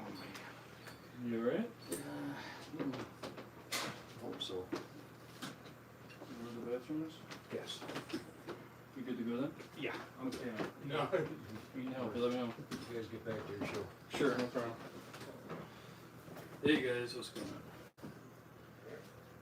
Any other questions? You want to take your question? Yeah, yeah, sure. All right, let's see. This one's from Eric. Do you think Dolan's and Peter Tork, sorry, be better in Jaws than Dreyfuss and Schneider? No, No. That was a quick question. absolutely not. No. Absolutely not. No. No. Who that is? The Personally. Monkees? Peter Tork is the Mickey Dolenz is the drummer. Okay, I just learned something here. I do No. know the monkeys. No, it's Oh, the okay. Monkees. No, You got me. no, definitely not. I'm trying to drink an unopened beer. I've done that many times in the past. All right. What do we got? What's your favorite 80s slasher? Pieces. Bastard! You don't, Bastard! you don't even have to ask me. You don't even have to ask school that one. Pieces. 1982. It's my favorite slasher. It's my favorite horror film. Yeah. Ghoul has the original So. one shoot somewhere around here. It's in the other room, but yeah, Pieces is my favorite. Yeah, definitely. But yeah, what's yours? I'll have to say The Burning, which Ghoul had before. Right on. I think Cropsey is Crosby? Bill Crosby. Bill Crosby? Cropsey No. is a great character and should have gotten his own franchise, I believe. I think that was the question earlier. Yeah. I think it's a great film. So. Alright. What do we got? Madman Mars is up there as well. Oh, hell yeah. Best / preferred movie snack or least favorite movie snack? Sour Patch Kids. For favorite or least favorite? Favorite Sour Patch Kids. Or Swedish. Swedish Fish is good. Swedish That's Fish weird. is good. Oh, dude. What? How's that weird? Swedish Fish, man. Like, that is the way to go. I'm going solo. Well, fine. Least favorite? Unbuttered popcorn. Ooh, yeah. I agree with that one. Yeah. Unbuttered. good. Who wants to eat unbuttered? Exactly. That's what I'm saying. Before you could actually before you could put butter and salt on your own popcorn, Wow. they used to dick you around and get you a big bucket and go for Yeah. an entire fucking bucket. Oh, Like, yeah, yeah. no. Definitely. No. If you're gonna go and do this shit, just go all out. Absolutely. So, what's yours? My least favorite is probably those Milk Duds. I can't stand those. I'm sorry. Milk I don't Duds. like Milk Duds. Milk Duds. You don't like Milk Duds? I don't like Milk Oh, Duds. man. My It's the favorite, best. Reese's Pieces. Ooh, that's good. Like the Reese's Pieces, like M&M's. Doesn't matter. Doesn't matter. Okay. Anything. All right. Anything Reese's. What do we got? Well, I don't know who could answer these, but there's a couple questions that are related to funerals. You might, our bio exorcist might have to. You might have to answer join. that. Is the camera crooked? That's not too bad. People can still hear. That's better. There we go. Yeah.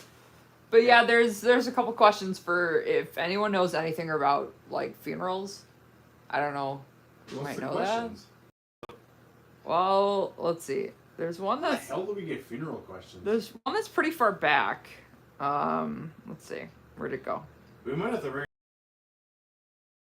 Because I have no damn clue. So the first one is what's one thing in pop culture that people get wrong about funerals? You want to take that? Yeah. The Bioexorcist could, Come here. I suppose. And then there's now there's two others. Yeah, I'll let you take that one. All right, we're gonna let our resident funeral director We'll let you take that one. take over. So I will. Ghoul will be producer. All right. Right You're here. leading Bioexorcist. Bring it on. All right. Wait, Here we what was go. the first question? About what's like the Um, most dumb thing that people put in pop culture that's wrong about funerals, right? So yeah. Yep. So, Alright, Fielder's got this. The thing that most people don't understand about after a person dies, there's nothing beautiful about it. It's not always peaceful, it's not always beautiful. People's eyes sometimes stay open, people's mouths always stay open. It's not a gorgeous process. It's not always going to be the most beautiful thing you've ever seen. It's not always going to be peaceful. Sometimes it's pretty ugly, and that's just how it goes. you can't feel one way or the other about it. It's just how it goes, right? What's it like to drain the fluid? The blood. Does this person mean like in the embalming process? I assume. If that's what you mean, speak up. Then I would be happy to explain. Well, it just says, what's it like to drain the fluid? Yeah. There's a couple ways I could answer that. If it's the embalming process, Say both. Just okay. Yeah. When you first get into the business, it's very strange because you're literally draining the blood from someone. You're draining all their, maybe I don't know, hopefully all of their blood out of their body, and you're replacing it with embalming fluid.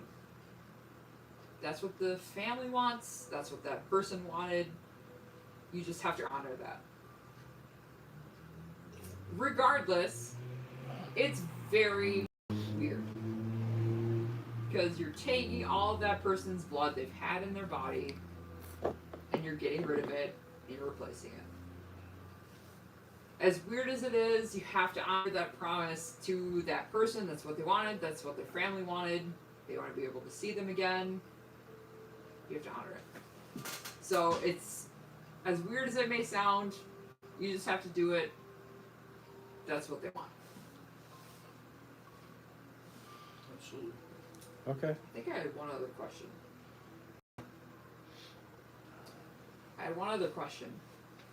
My favorite hearse. Style. You're you vampire. I'm not a vampire. We don't drink the blood. There's no drinking of the blood. It's not how we do things. The blood there. No. We don't drink the blood. We're not vampires. You a liar. You a liar. You a liar. You a liar. I gotta let Goose back in. So I don't have a favorite hearse, really. I mean, I guess late 90s, I guess, is the first hearse I ever drove in my life. No shit. Yes, late 90s Cadillac. Wow. You're like the tall woman. Beautiful hearse. People will think it's ugly because it's late 90s and everything in the late 90s was just ugly. Yeah. But if I had a choice of driving a hearse for my personal use, it would be a late 90s Cadillac hearse. That's awesome. So, Right on. that's that. Get back to your horror show. Thank you very much. That's awesome. You don't hear that every day, folks. That's awesome. Any other questions? I guess I'm solo now. Yeah. I mean, Speak or show.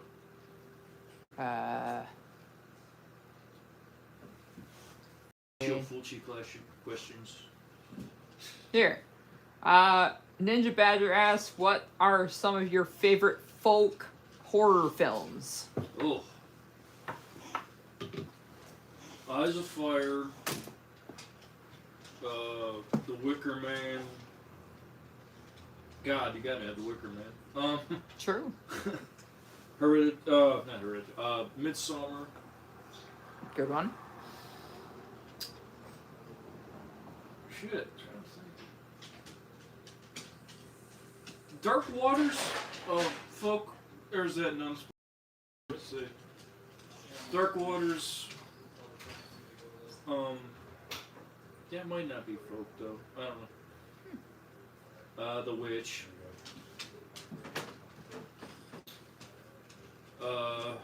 Definitely not going to say the remake of The Wicker Man with Nicolas Cage. I won't say that. Don't say it. Just trying to think of folk horror here. see, we're gonna wrap her up here. Huh? We're gonna wrap the show up. Alright. All right. Well, we want to thank you guys for tuning in, and I mean it's been longer than we thought, It's been 3 hours. but Wow. we thank you guys for the questions, the comments, everything, Absolutely. and We'll do this again. yeah, we got to do this again. We This wanna was thank- this was just kind of like an experiment, you know, to celebrate the 8th annual Halloween Halloween. show. So so we we'll want definitely to come back. we want to wish you guys a happy Halloween. We want to thank our guest Jake Martin. Eggs the Clown and Dead Weight and shit, Pity. you name it. Bunch of shorts. So appreciate you guys tuning in. We love you guys. Appreciate it from around the world. Thank you so much for taking the time to appreciate us. We appreciate you as well. He is. Cool. And I'm Skid Gore. Happy Halloween, motherfuckers. We love you. We'll see you next time. Next year on Descent into Hell.